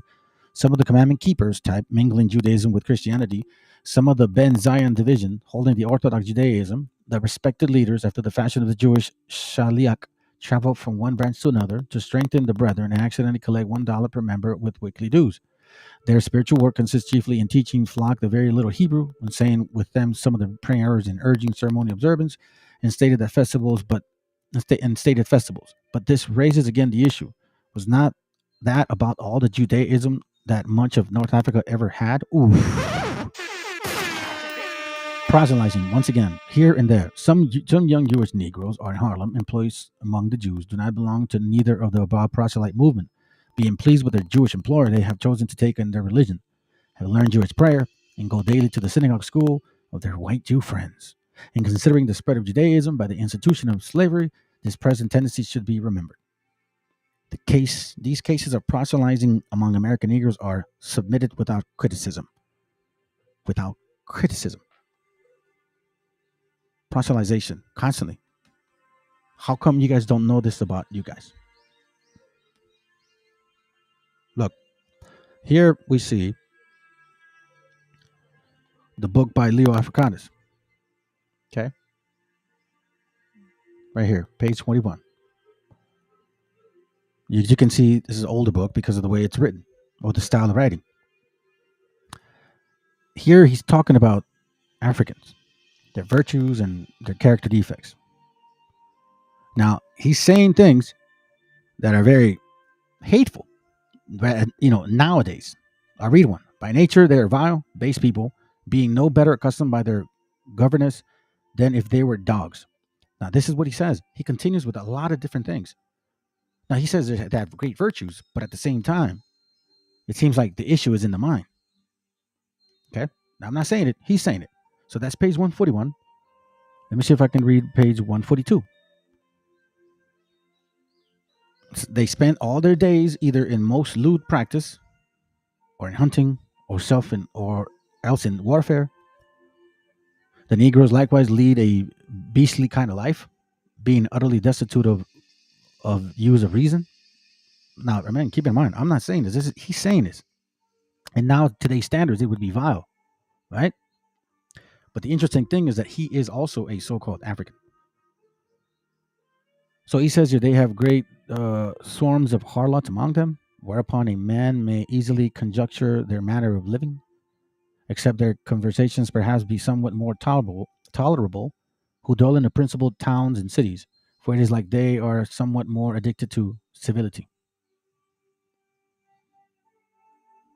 Let me show you something real quick. This is where Leo Africanus is very blunt about who you guys are. So before you go and try to take a heritage that does not belong to you, do the homework on who you are. The original of the people of Africa. About the original of Africans or historiographers does much disagree. For some will have them to be devised from the inhabitants of Palestina. You see this? Because as they say, being expelled out of their own country by Assyrians. Right? You hear that? So check this out. For some will have them be derived from the inhabitants of Palestina, meaning the Canaanites. All right? Or that region. Or let's say the Israelites for the moment's sake. This is interesting. Because as they say, being expelled out of their own country by Assyrians, they came at the length into Africa, and seeing the fruitfulness of the soil, chose to be their place of habitation. Others are of the opinion that they took their original from the Sabians, a people of Arabia Folix, I believe, and that before such times as they were put to flight by the Assyrians or the Ethiopians, as had been aforesaid. Now, this is interesting. You see this? Assyrians or Ethiopians. Arabia, Assyria, Ethiopia. Now, I'm going to say this to you guys. There was 2 Ethiopias. I'll clear that up. I've done a class on it a long time ago. I'm going to bring it back up once more. Some others repost that the African descent from certain people of Asia, who being chased thence by the reasons of wars which were waged against them, fled into Greece, with which at the same time had no inhabitants at all. Isn't that what they actually push right now? The Wabos, that they were Asians, they were Europeans, they went into space. I mean, that's what we hear. It says, howbeit, the enemy still pursuing them were forced to cross the sea, Moray, and being arrived in Africa to settle themselves there, but their enemies abode still in Greece. Then he says, Leo Africanus, all which opinions and reports are to be understood only of the originals of the Tani people, that is to say, of the Nubians or Numidians and barbarians, like that's region of North Africa. Check this out. Hold on to this. Listen to this, Reverend. For all the Negroes, or blackamoors, take the descent from Cush, the son of Cam, meaning Ham, who was the son of Noah. But whatsoever difference between the Negroes and the tiny Moors, certain it is that they had all one beginning. For the Negroes are descendants of the Philistines, the map that we see from the Lost Tribes of Myth, and the Philistines of the Mesraim, the son of Cush. The tiny Moor fetches their pedigree from the Sabians, and it is evident that Sabah was begotten of Ramah, which was the eldest son of Cush. Diverse other opinions there be of touching this matter, which because they seem not necessary, we have purposely omitted, meaning because it doesn't make sense to bring it out or to bring it up. This is a African man. Matter of fact, and I believe the page before, he actually explains how, he's trying to speak in a very not unbiased way. I think it's page 42. Let me see. Yep, it says, neither am I ignorant how much mine own credit is impeached when I myself write so homely of Africa, unto which country I stand indebted both for my birth, and also for the best part of my education. So he studied in Africa. Howbeit in this regard I seek not to excuse myself, but only to appease unto the duty of a historiographer, who is to let down the plain truth in all places, and is blameworthy for flattering or favoring of persons. And this is the cause that have moved me to describe all things so plainly, without glorying or dissimulation. Wherefore here I am to request the gentle reader friendly to accept of my most true discourse, albeit not adorned with fine words or artificial eloquence, as of certain unknown strange matters. You see what I'm saying? You see what he's talking about? He's basically saying, look, I'm laying it down the way I see it, the way it's been taught, the way I see it myself. Yes, I'm from here. And yeah, I know it sounds horrible that I'm talking about the people that I'm around with, but those are facts. As a true historian, I got to write that down. Those are facts. So what did the scripture talk about? What did we say? It says here, but a good name endureth forever. Sirach 41:13. Why? Because he's speaking facts. All of these things matter, man. If we were taught lies, shit, what else is a lie? Let's go to Proverbs 26. Matter of fact, I remember that. Excuse me. Proverbs 26:24. Check this out. He that hateth dissembleth with his lips, and layeth upon deceit with him. See? No examination from this individual. As soon as he showed up, he said, you guys are liars. Again, he that hateth dissembleth with lips, and layeth upon deceit with him. When he speak fair, believe him not. For there are 7 abominations in his heart.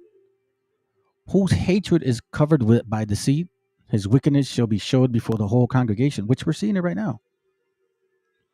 Their lies are being disposed, or exposed, I should say. Because you want to know something?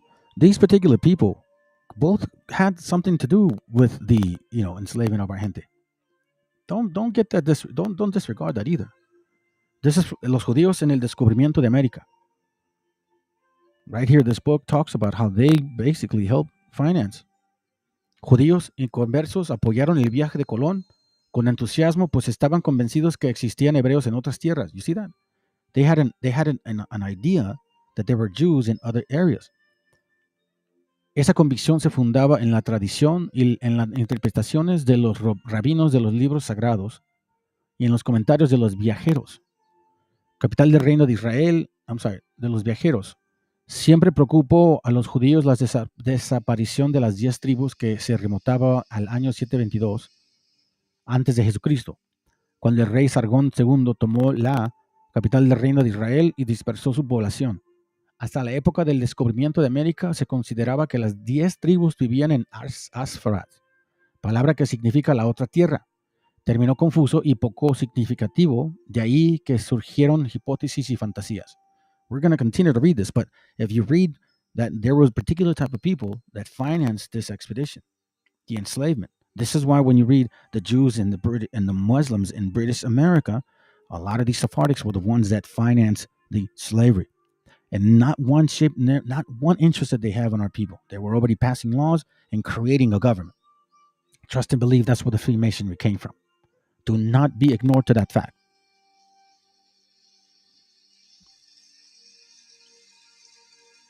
Do not ignore that fact. Now, why is this also important? Check this out. This is another book I have. Okay. The secret relationship between blacks and Jews. So everything, remember that all the information that we have is based on what they provide for us. Right now, they're talking about suppressing history of the so-called white man. But you want to know something? They're not teaching true history of either one, black or white, at all. They're not. They're not doing it. They're not doing it at all. The secret relationship between the blacks and the Jews by the Nation of Islam. This is an interesting book. Why we republished the precious book? You guys should get it. It's pretty easy to find. It's not difficult. Here he goes into Spanish Inquisition, which you should probably read because you have no idea what you're talking about. Jews and the African slave trade. Columbus Jews and the slave trade. Let's go to page 11 real quick. Oh, let me see this real quick. Check this out.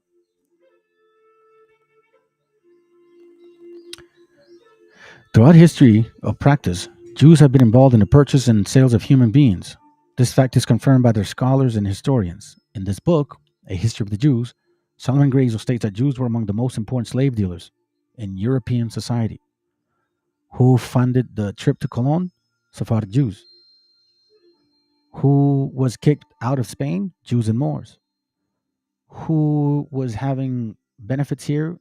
Jews and Muslims in British America. Lady Magnus writes about the Middle Ages. The principal purchase of slaves were found among the Jews. They seemed to be always and everywhere at the hand to buy and to have the means equally ready to pay. Henry Fingold stated that the Jews who frequently found the hearts of commerce could not fail to have contributed a proportionate share to the slave trade, directly or indirectly. In 1460, when Jews were the masters of the nautical science in Portugal. Now, remember who was the masters of the seas when we read Diodorus Siculus, the Carthaginians. And what did we read regarding Africa and North Africa and Europe and all that? The conversion, right? The conversion, the proselytizing, that it was going back and forth. So now we're getting an idea that these so-called Jews of Portuguese, so-called Sephardics, were a mixture of people. But they were not really Jews, because guess what? A lot of their people were proselytizers, their ancestors. The success of medieval merchants was enhanced by the supreme linguistic ability. Arabic, Persian, Roman, Frankish, Spanish, Slavonic. Yiddish, basically. There you go. What else do we see in here? Check this out. Columbus Jews and the slave trade. Not Jews, but Jews. Not Jews, but Jews were the real financial basis for the first expedition of Columbus. What does Colomiados say? What does he have these people believing? That the Jews weren't always white, right? It's true, though. But were they real Jews? Now that we go back prior to 1492. Let's go back a little bit more. Let's go back prior to 700 AD. Let's go back. Because you can't go forward until you go back. See, history repeats itself. And the spirit of who they are will always expose themselves of who they are. So in August of 1492, more than 300,000 Jews were expelled from Spain, ending their 5th-century involvement in the black hostage trade of that region.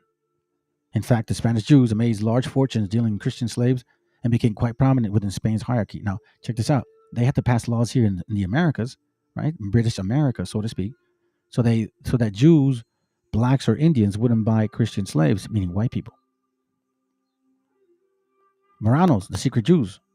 The Marranos, the Moors, were those compulsory converted Jews and their descendants who outwardly became Christians but secretly continued to meet their synagogue, celebrated feast day, and observed Jewish Sabbath. Moranos, the Moors, supposedly they say swine. I don't know. Let's see if I can find this other one, and then we'll move on.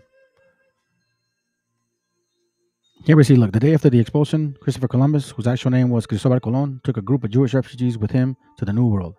Queen Elizabeth signed the expulsion decree, Columbus' voyage order to the very same day.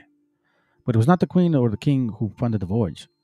George Cohen, among many Jewish historians, proclaimed that wealthy Jewish financed the expedition of Columbus. At this time, it was Sephardics. Khazars were really more poor at this time. And adds that the story of Isabel Jules is not found on facts, but rather it was the invention intended to glorify the Queen. Now, let me show you this. This is how I know that this is for real. The secret relationship between these people, right? Now, we know that they're converts, but let's continue. 3 Moranos, Luis de Santegal, a wealthy merchant, Gabriel Sanchez, the royal treasurer, his assistant, Juan Quebrora, influenced Queen Isabella to help them finance the voyage. Cabrera, Santegal, invested 17 ducats, which would be well over 100,000 today. It's a lot of money. Alfonso de Caballeria and Diego de Deza also provided funds. Abraham ben Samuel Sacuto provided astronomy and navigation equipment, and Isaac Abrabanel also assisted. 6 prominent Jews accompanied Columbus, including Mastri Bernal, a physician, a surgeon, Rodrigo Sanchez, and 14 inspectors. And check this out. Luis de Torres, an interpreter. Remember that name. And sailor Alfonso de Calle and Rodrigo Triana, who claimed, forget Luis de Torres. Check this out. And sailor Alfonso de Calle and Rodrigo de Triana, who claimed to be the first white man to ever see the New World. What you mean the first white man? I thought these were white people. What's up, man? I thought these were white people, huh? But no, there's the first white man that came with Columbus, which was financed by who? These people. That's exactly what it means.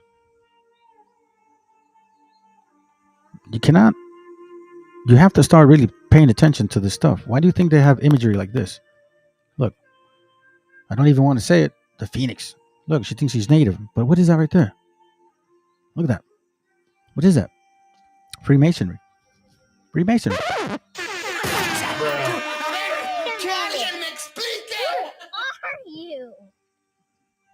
Freemasonry. Freemasonry. See what I'm saying? You cannot deny this no more. It's difficult to even consider that. Check this out. Let me show you something real quick.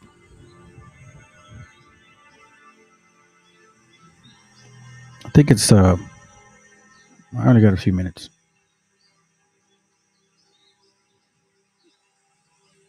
Let me post it to myself. Send it here. Oh, my bad.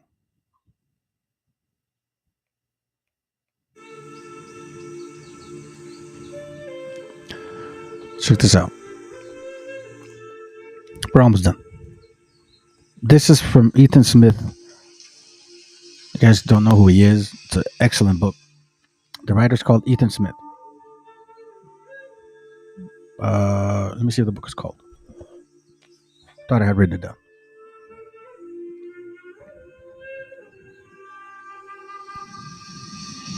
It's called the View of the Hebrews, exhibiting the destruction of Jerusalem, the certain restoration of Judah, yada yada yada. Take this point. This is on page, I believe, 88, because they like to bring Mongolians, right? Mongolians and shit. Okay. It says here, Ayoa had a great acquaintance with the Indians of South America and some parts of North America. Speaking of the Indians of Cape Breton and later, he declared them to be the same people with the Indian in Peru. If we have seen one American, he said, we may be said to have seen them all. These remarks do not apply to all the people of northern extremities of America. Why is that, you ask? Why is that? It says, the Eskimo natives appear to be of a different race of men. Wow. Really? Yeah. This race are found in Labrador and in Greenland and around Hudson Bay. All these appear evidently the same with the Laplanders, Semblins, Zamoyeds, and Tartars in the east. They, the Eskimos, probably migrated to this western hemisphere at periods subsequent to the migration of Indians. Now, that's why I've said in this channel many times, I got no issues with people that are, let's say, so-called Eskimos. And I know that a lot of these people do claim to be natives. I do know that. I got no issue with that because, again, at the end of the day, we're going to find out who we are. But let's understand that there's a difference, and you can tell the major difference. Now, did we eventually mix with people? Yes, we did. Of course, it makes perfect sense. But those people are still up there for the most part. But let's continue. They probably migrated to the Western Hemisphere at the period subsequent to the migration of the Indians. They, or some of them, might have come from the north of Europe, from Norway to Iceland, then Greenland, and hence to the coast of Labrador and farther west. You see this? Now, do we deny this? Am I running from this? Hell the hell no. Because in this very same book, it actually talks a lot about the customs that relate to our people, not them. And he's going through 13 arguments, so to speak. And in these 13 arguments, he's basically saying and agreeing and using supporting beliefs as well in writings from James Deere. Which, it kind of strikes me that they love to reference those pictures of those books, but they sure as hell don't like to read it. He has excellent points. I would highly suggest to get that book. But here the point is what? Here's the difference. Now, I read this book to you guys before, but I really want to emphasize and stress this out. It's a hard book to find. I understand that. Hold on, let me see if I can get it. Here it goes, right here. It's called Decretos de Napoleon. Okay? It's a hard book to find. Just talking about Estrechos de Anian. So these are his statements written down. And he himself agrees that the natives of this land are of that particular lineage. Todas las opiniones de estos autores con las de los demás que se referides sobre el viaje desde Tartaria hasta el estrecho de Anian y punto del Príncipe de Galas, hoy Estados Unidos, persuadon demasiado que en efecto vinieron por ese rumbo estos nuevos pobladores. Y si es cierto que los tártaros son de aquellos 10 tribus de judíos, lo son por consecuencia forzosa estos también, si no se no da otra prueba en contra, la que hasta ahora no hemos visto. Everything relates to who we are. So I know you native brothers don't like to hear this shit, but hey, I'm bringing facts, not emotions. Some of y'all are, feeding the fire of ignorance. He goes into this from page 100 to 102.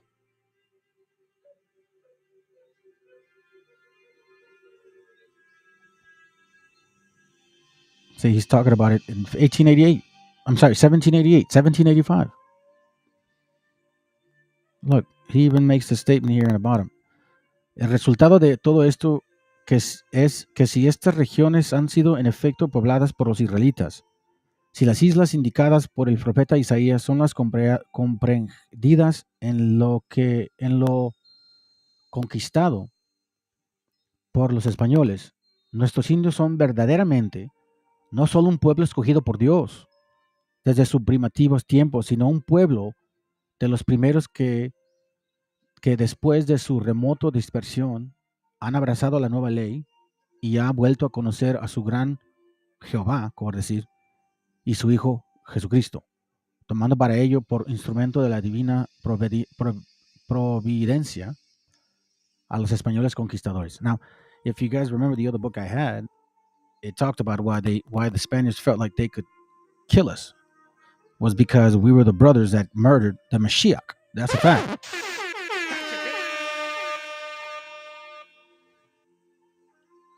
And again, all of these things matter. Now, for some of you guys, and I'm going to end it with these things, and that's it. For some of you guys that don't understand this, they hate the facts. If you guys are those people that were here originally, when did this happen to you? When did you guys get smallpox? When did pestilence cleave onto you? When? Show me when. Explain to me when. Show me some kind of history. Even one. Here in the Americas. When did that happen? The scab, the itch. The scripture said that it would also diminish. The scripture said that you would diminish so low that even the 10% will be left. Isaiah 6:13. 12. And the Lord have removed men far away, and there be a great forsaken in the midst of the land. But yet in it shall be a tenth, and it shall be returned, and it shall return, and it shall be eaten as the tail of a tree, and as an oak, whose substance is in them, when they cast their leaves. So the holy seed shall be the substance thereof. So even though the oak is here, it's still here. The root is still here. But we shall diminish to the 10th. When did that happen to you guys here? I don't think so. We don't go by emotions. We read books, we study as much as we can, and then we deliver. Here's another book that they always talk about. So the meaning of Adam, right? You know, these so-called Hebrews, BHIs. Black unto the ground, Hawk. This is from Bible Dictionary, the Baby Bible Dictionary. They always use it, but they never show this. Check this out. Adam. What does the word Adam mean? It means red earth. Adam means red earth. Please stop it. Oh, that's gonna hurt! Adama, Adamina, Adamo, Adam, Adamson. Story of Adam, first man in the Bible. Red earth. Red earth. Let's read this definition here. So he says Adami, right? Adami is part of Naphtali's land, a place on the border of Naphtali, united with Nekeb and forming Adami Nekeb. So now, this is red earth here. This is red earth. It's like my skin tone, right? That's red earth. Let's go to, I believe this is from the Bible Dictionary, if I'm not mistaken.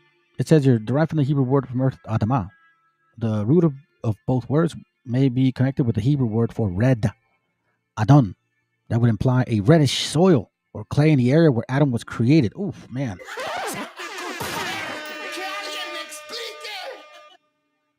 Black unto the ark, black unto the earth, Hawk. That don't look black to me.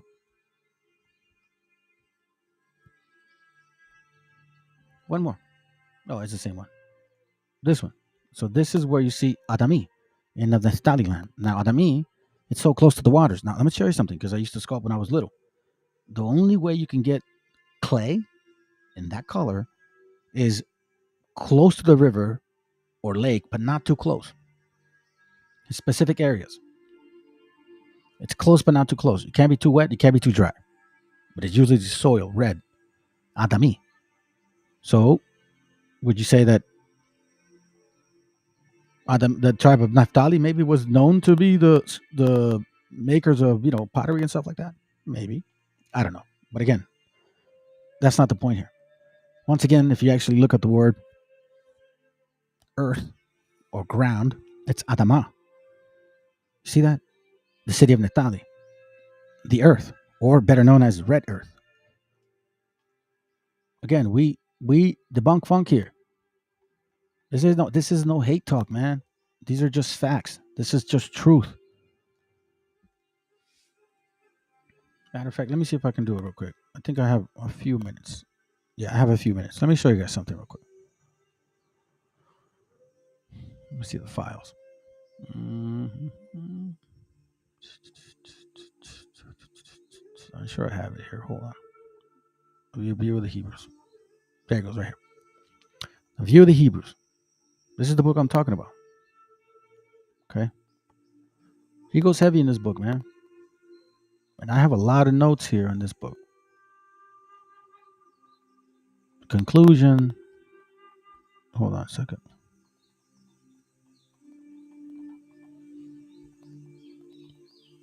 See? Mentioned several things here.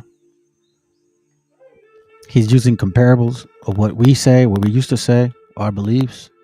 Here, I believe, is the arguments. The address cannot be a situation. The address termination may not seem. No, that's not it. Got a few minutes and then we're done. Hold on. Where are you at? Where you at, sucker?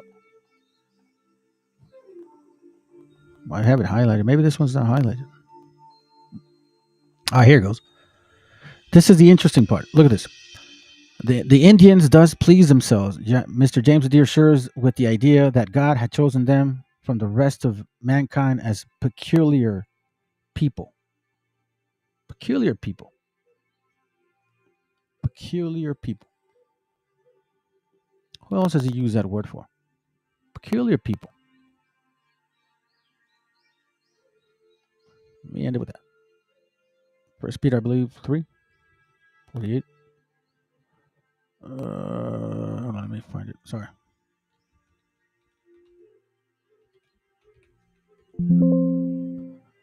He says it in Deuteronomy 14:2. For thou art a holy people unto the Lord thy God. The Lord God had chosen thee to be a peculiar people unto himself, above all the nations upon the earth. Deuteronomy 26:18. Again, he says, and the Lord had vouched thee this day to be his peculiar people.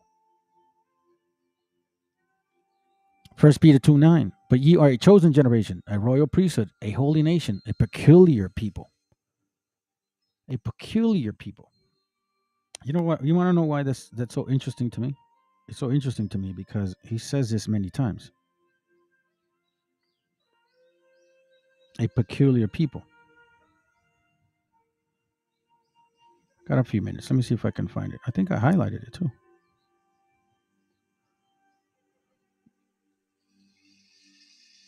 Let me see.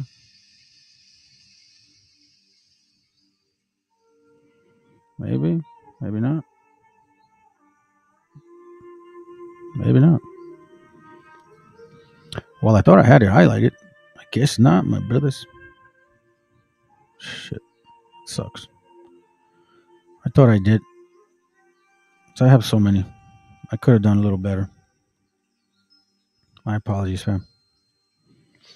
Maybe you can find it here. If not, I can move on. Not there. Not there either.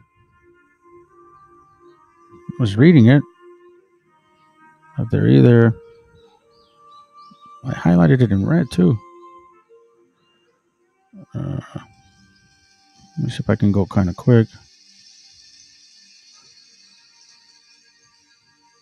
Not there either. Dry bones. Oh, here it goes.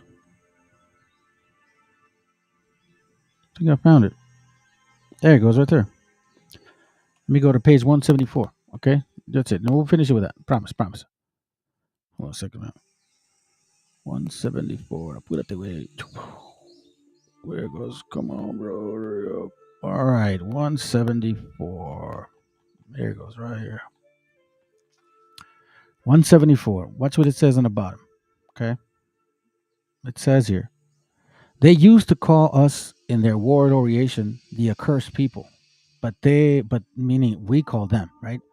But they flatter themselves with the name of the beloved people, because their supposed ancestors, as they affirm, were under the immediate governance of the deity, who was present with them in a very particular manner and directed them by prophets, while the rest of the world were aliens and outlaws to the covenant. When the old Archmongus or any of their magi is persuading the people at any one of their religious solemnities to a strict observance of the to a strict observance of the old beloved or divine speech, he always calls them the beloved or holy people, agreeably to the Hebrew epithet Omni, my people. During the theocracy of Israel, in their opinion of theocracy, that God chosen them out of the rest of the mankind as his peculiar people and beloved people, which alike animates both the white Jew and the red American with the study. And what does he say here? But ye are a chosen generation, a royal priesthood, a holy nation, a peculiar people.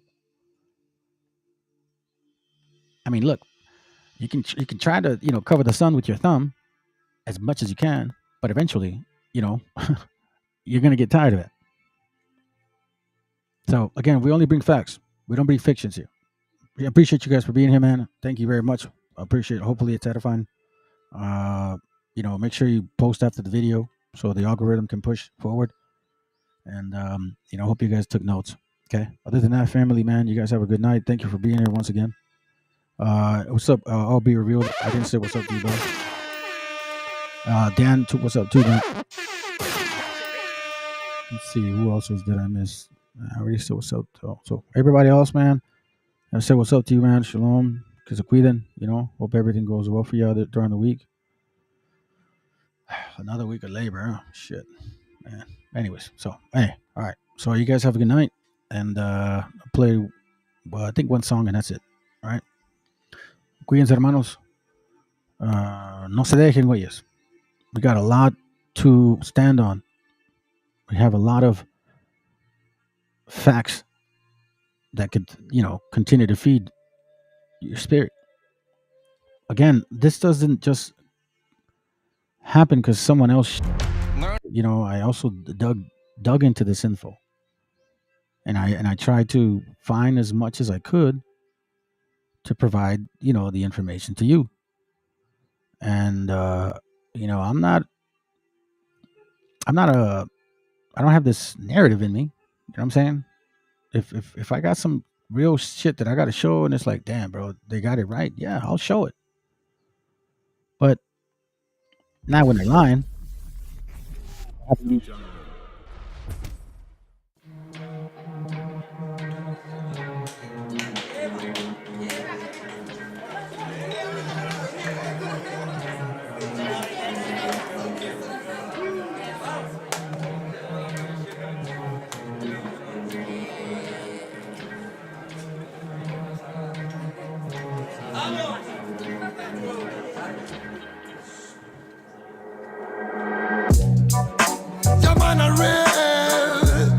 This is the Cypher 3. Ahora Babylon Real. En esta ocasión traigo a los gangsters más gangsters de la zona. Y vengo con la familia gang. ¿Cómo dice? Llaman a Real. Traigo el mensaje puro y crudo para el momento. No palabras vanas que rompen los sentimientos. Lucharé y derribaré los muros del lamento. Pídeme pues te daré los sueños que están muertos. Nunca el demonio dio mensajes de amor, pero tampoco los dio el ángel que nos abandona. Quizás miremos diferente el reloj, pero tu cielo es el infierno donde el amor murió. Political violence, criminal silence, physical redemption hasta que acabe el baile. Typical style, musical fraile. Mucha es la promesa en la que se han llevado el aire. Love, love, love. Siente verdad como no en mi corazón. No more, no more, no more. It's a reggae cypher. Feed the world. What time is it? Es de reventar el beat. Throw the jungle in the street. Reggae music on the hit. Romperemos las barreras que crearon para ti. Pues llega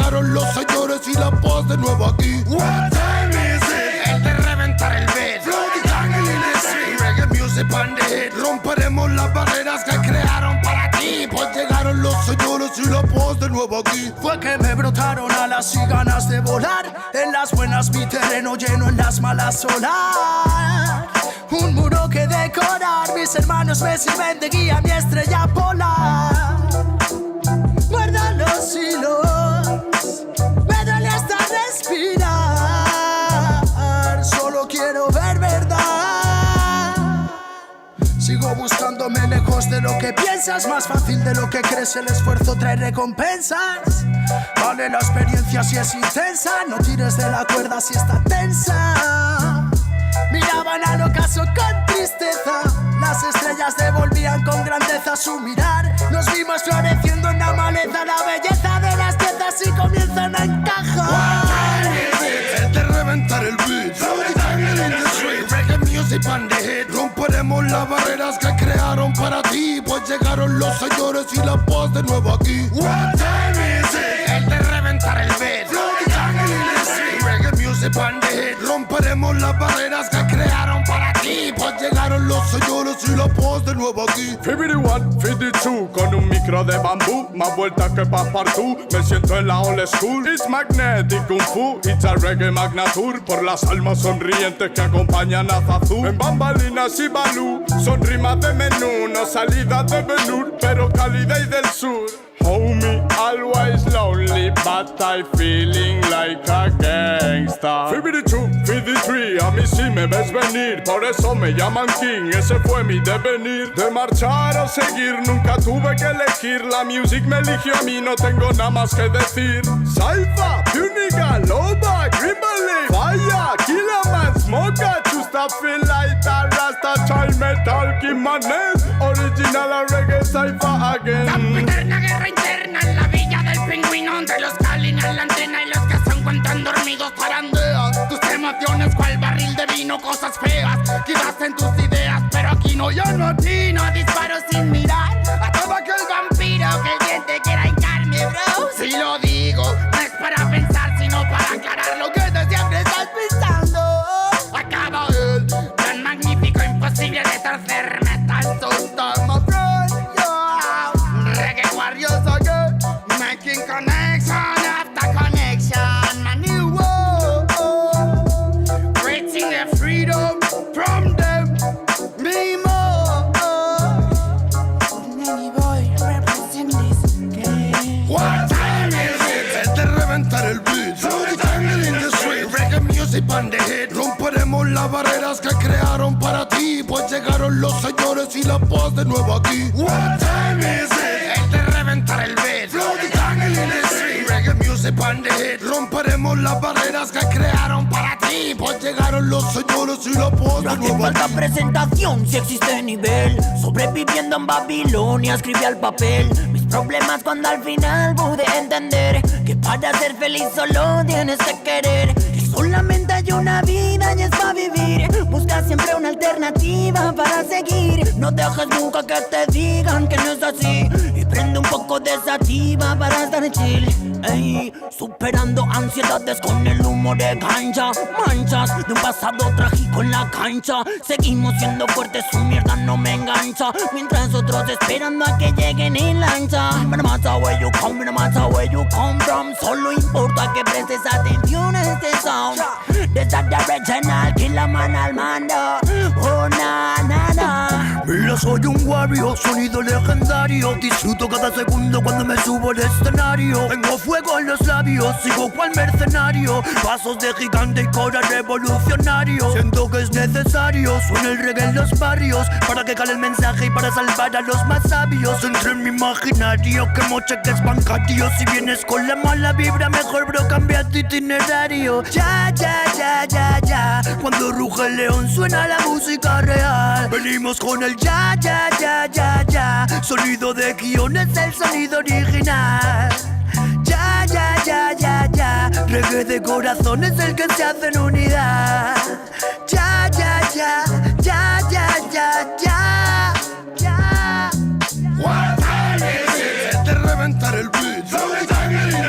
Reggae music and the hit. Romperemos las barreras que crearon para ti, pues llegaron los señores y la paz de nuevo aquí. What time is it? Es de reventar el beat.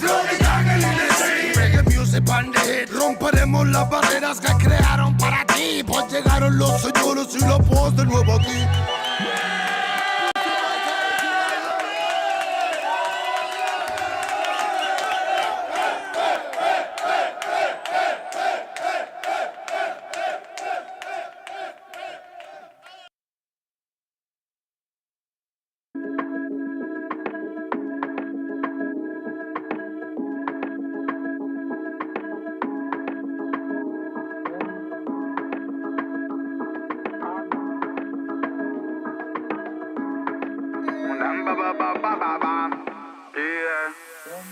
Viven huyendo de la envidia como los niños en Siria de la bomba que le manda el Pentágono. Y todo el día, mamá mía, keeping it that's so real. Lo man, I never fear, never, no. La travesía de la vida más que misericordiosa y nuestra prosa siempre para fabono. Tú podrás por mierda traicionar a tu familia, matar tu brazo sangre si vos sabías, pero yo no. Familia, familia, es el que está a la mínimo. Familia, familia, comparte almas cristalinas. Familia, familia, Rastafarian familia. Familia, familia, Magna White son familia, ya no maniga.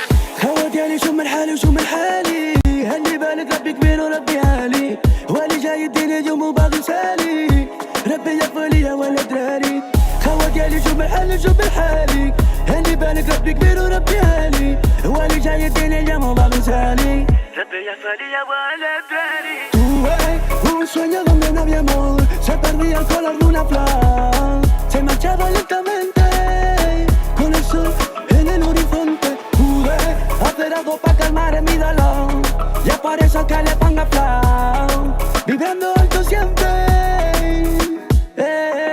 Burruco bimba, y es que todo por la familia. Burruco bimba, y es por eso vengo a bendecir. Burruco bimba, y es que todo por la familia. Burruco bimba, y es por eso vengo a bendecir. Familia, familia, es el que está a la mínimo. Familia, familia, comparte almas cristalinas. Familia, familia, Rastafarian familia. Familia, familia, Magna White son familia, ya no maniga. Magna super slalom, subiendo a nuevo escalón. Metallic in the salon, esquivo like si de Stallone. Esos pitch van del palo, pero bitch no rascan balón. Aunque me enrollo nada cáñamo, nunca me paro. Aunque van tras de mí, no se pueden medir. Buscan el elixir, está metalizado. Y es que yo soy así, no van a descubrir sexy flow y skill con este descaro. Si familia necesita de ti, fíjalo. Burruco Connection, Antarctic Field, dígalo. A mí nadie area de París, día yo. Los magnetes han llegado, están aquí, víalo. Para soportar el dolor como no imaginas, es la vida en ámbar. Aunque creas que no puedes tú solo con la movida, yo llevaré tus bambas. Familia, familia, fighting the hate and the media. Familia, familia, it's original, man. Familia, familia, fighting the hate and the media. Familia, familia, yo soy un rocket, ellos abrilia. Con los míos siempre se lo baila. Menea, melena, remueve la vaina. Aunque agarre fuerte el fruto para que no se caiga. Son los Magna de Boss Final. Con los míos siempre se lo baila. Menea, melena, remueve la vaina. Aunque agarre fuerte el fruto para que no se caiga. Son los Magna de Boss Final. Disparo a millas sin mirar y sin mirar sin asimilar que es la puta herida de tu vida hurgo. Los manas de la chatarrilla hacen pa' pillar piltrafillas. Tres donos nos pilla y se va con la furgo. Te hará falta una pedicura y una cura si se apura. Quizás llega la locura de mi turbo. Dale vueltas a la partícula, deja ya la mandíbula quieta que sola llega a Luxemburgo. Niño que para la compota que la pera pata. Pero vinimos a mejorarla. Pa' hablar por mi familia y tengo autoridad. Saben que no puedo cagarla. Y poner ritmo y los manos les botan cuatro patas. ¿Quieres esa vaina va a probarla? Todo aquel en el party tan desacata. What the fuck, what the girl, what an alma. Vivimos huyendo de la envidia como los niños en Siria de la bomba que le manda el Pentágono. Y todo el día, mamá mía, keeping it that's so real. Lo es man, I never fear, never, no. La travesía de la vida más que misericordiosa y nuestra prosa siempre para fabono. Tú podrás por mierda traicionar a tu familia, matar tu brazo sangre si vos sabías, pero yo no. Familia, familia,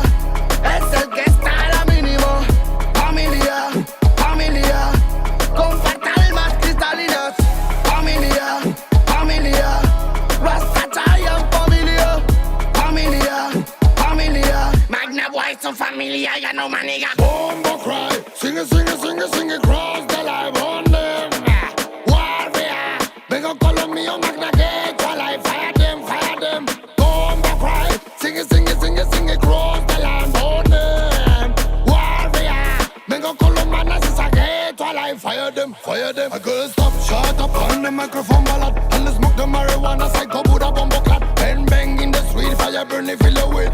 Rasta man, I got Illuminati, play the kill. Stop, shut up on the microphone ballad. And the smoke the marijuana, psycho Buddha bombo clap. Bang bang in the street, fire burn it, fill it with. Key Cray is a king, Magnus thing. Nobody, no kill them. In a crazy style. Chale, no fire them. It's a Rasta ganja. Nobody, no kill them. It's a Christy style. Tally, no fire cream. It's a Rasta ganja. Familiar, Rasta chai is familiar. Key Cray is familiar. Familiar, pure nego is familiar. Familia, Sico, Key Magneto, familia. Familia, es el que está a la mínima. Familia, compactar más cristaleras. Familia, Rasta Zion, familia. Magna boy que te aplastaba, nego.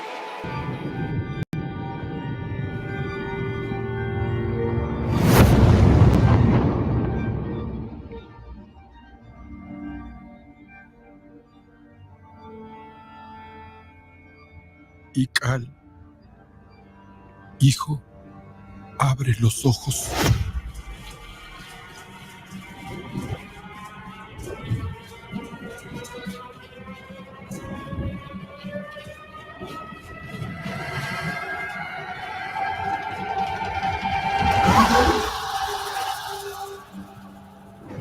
Tu cuerpo se queda con nosotros, pero tu espíritu debe seguir.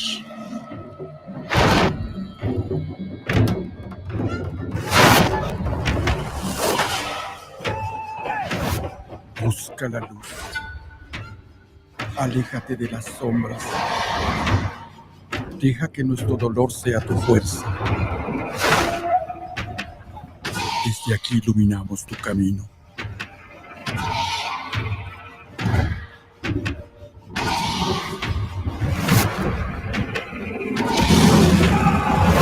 Lucha como nosotros ante esta pena tan grande. Yo soy tú. Tú eres yo.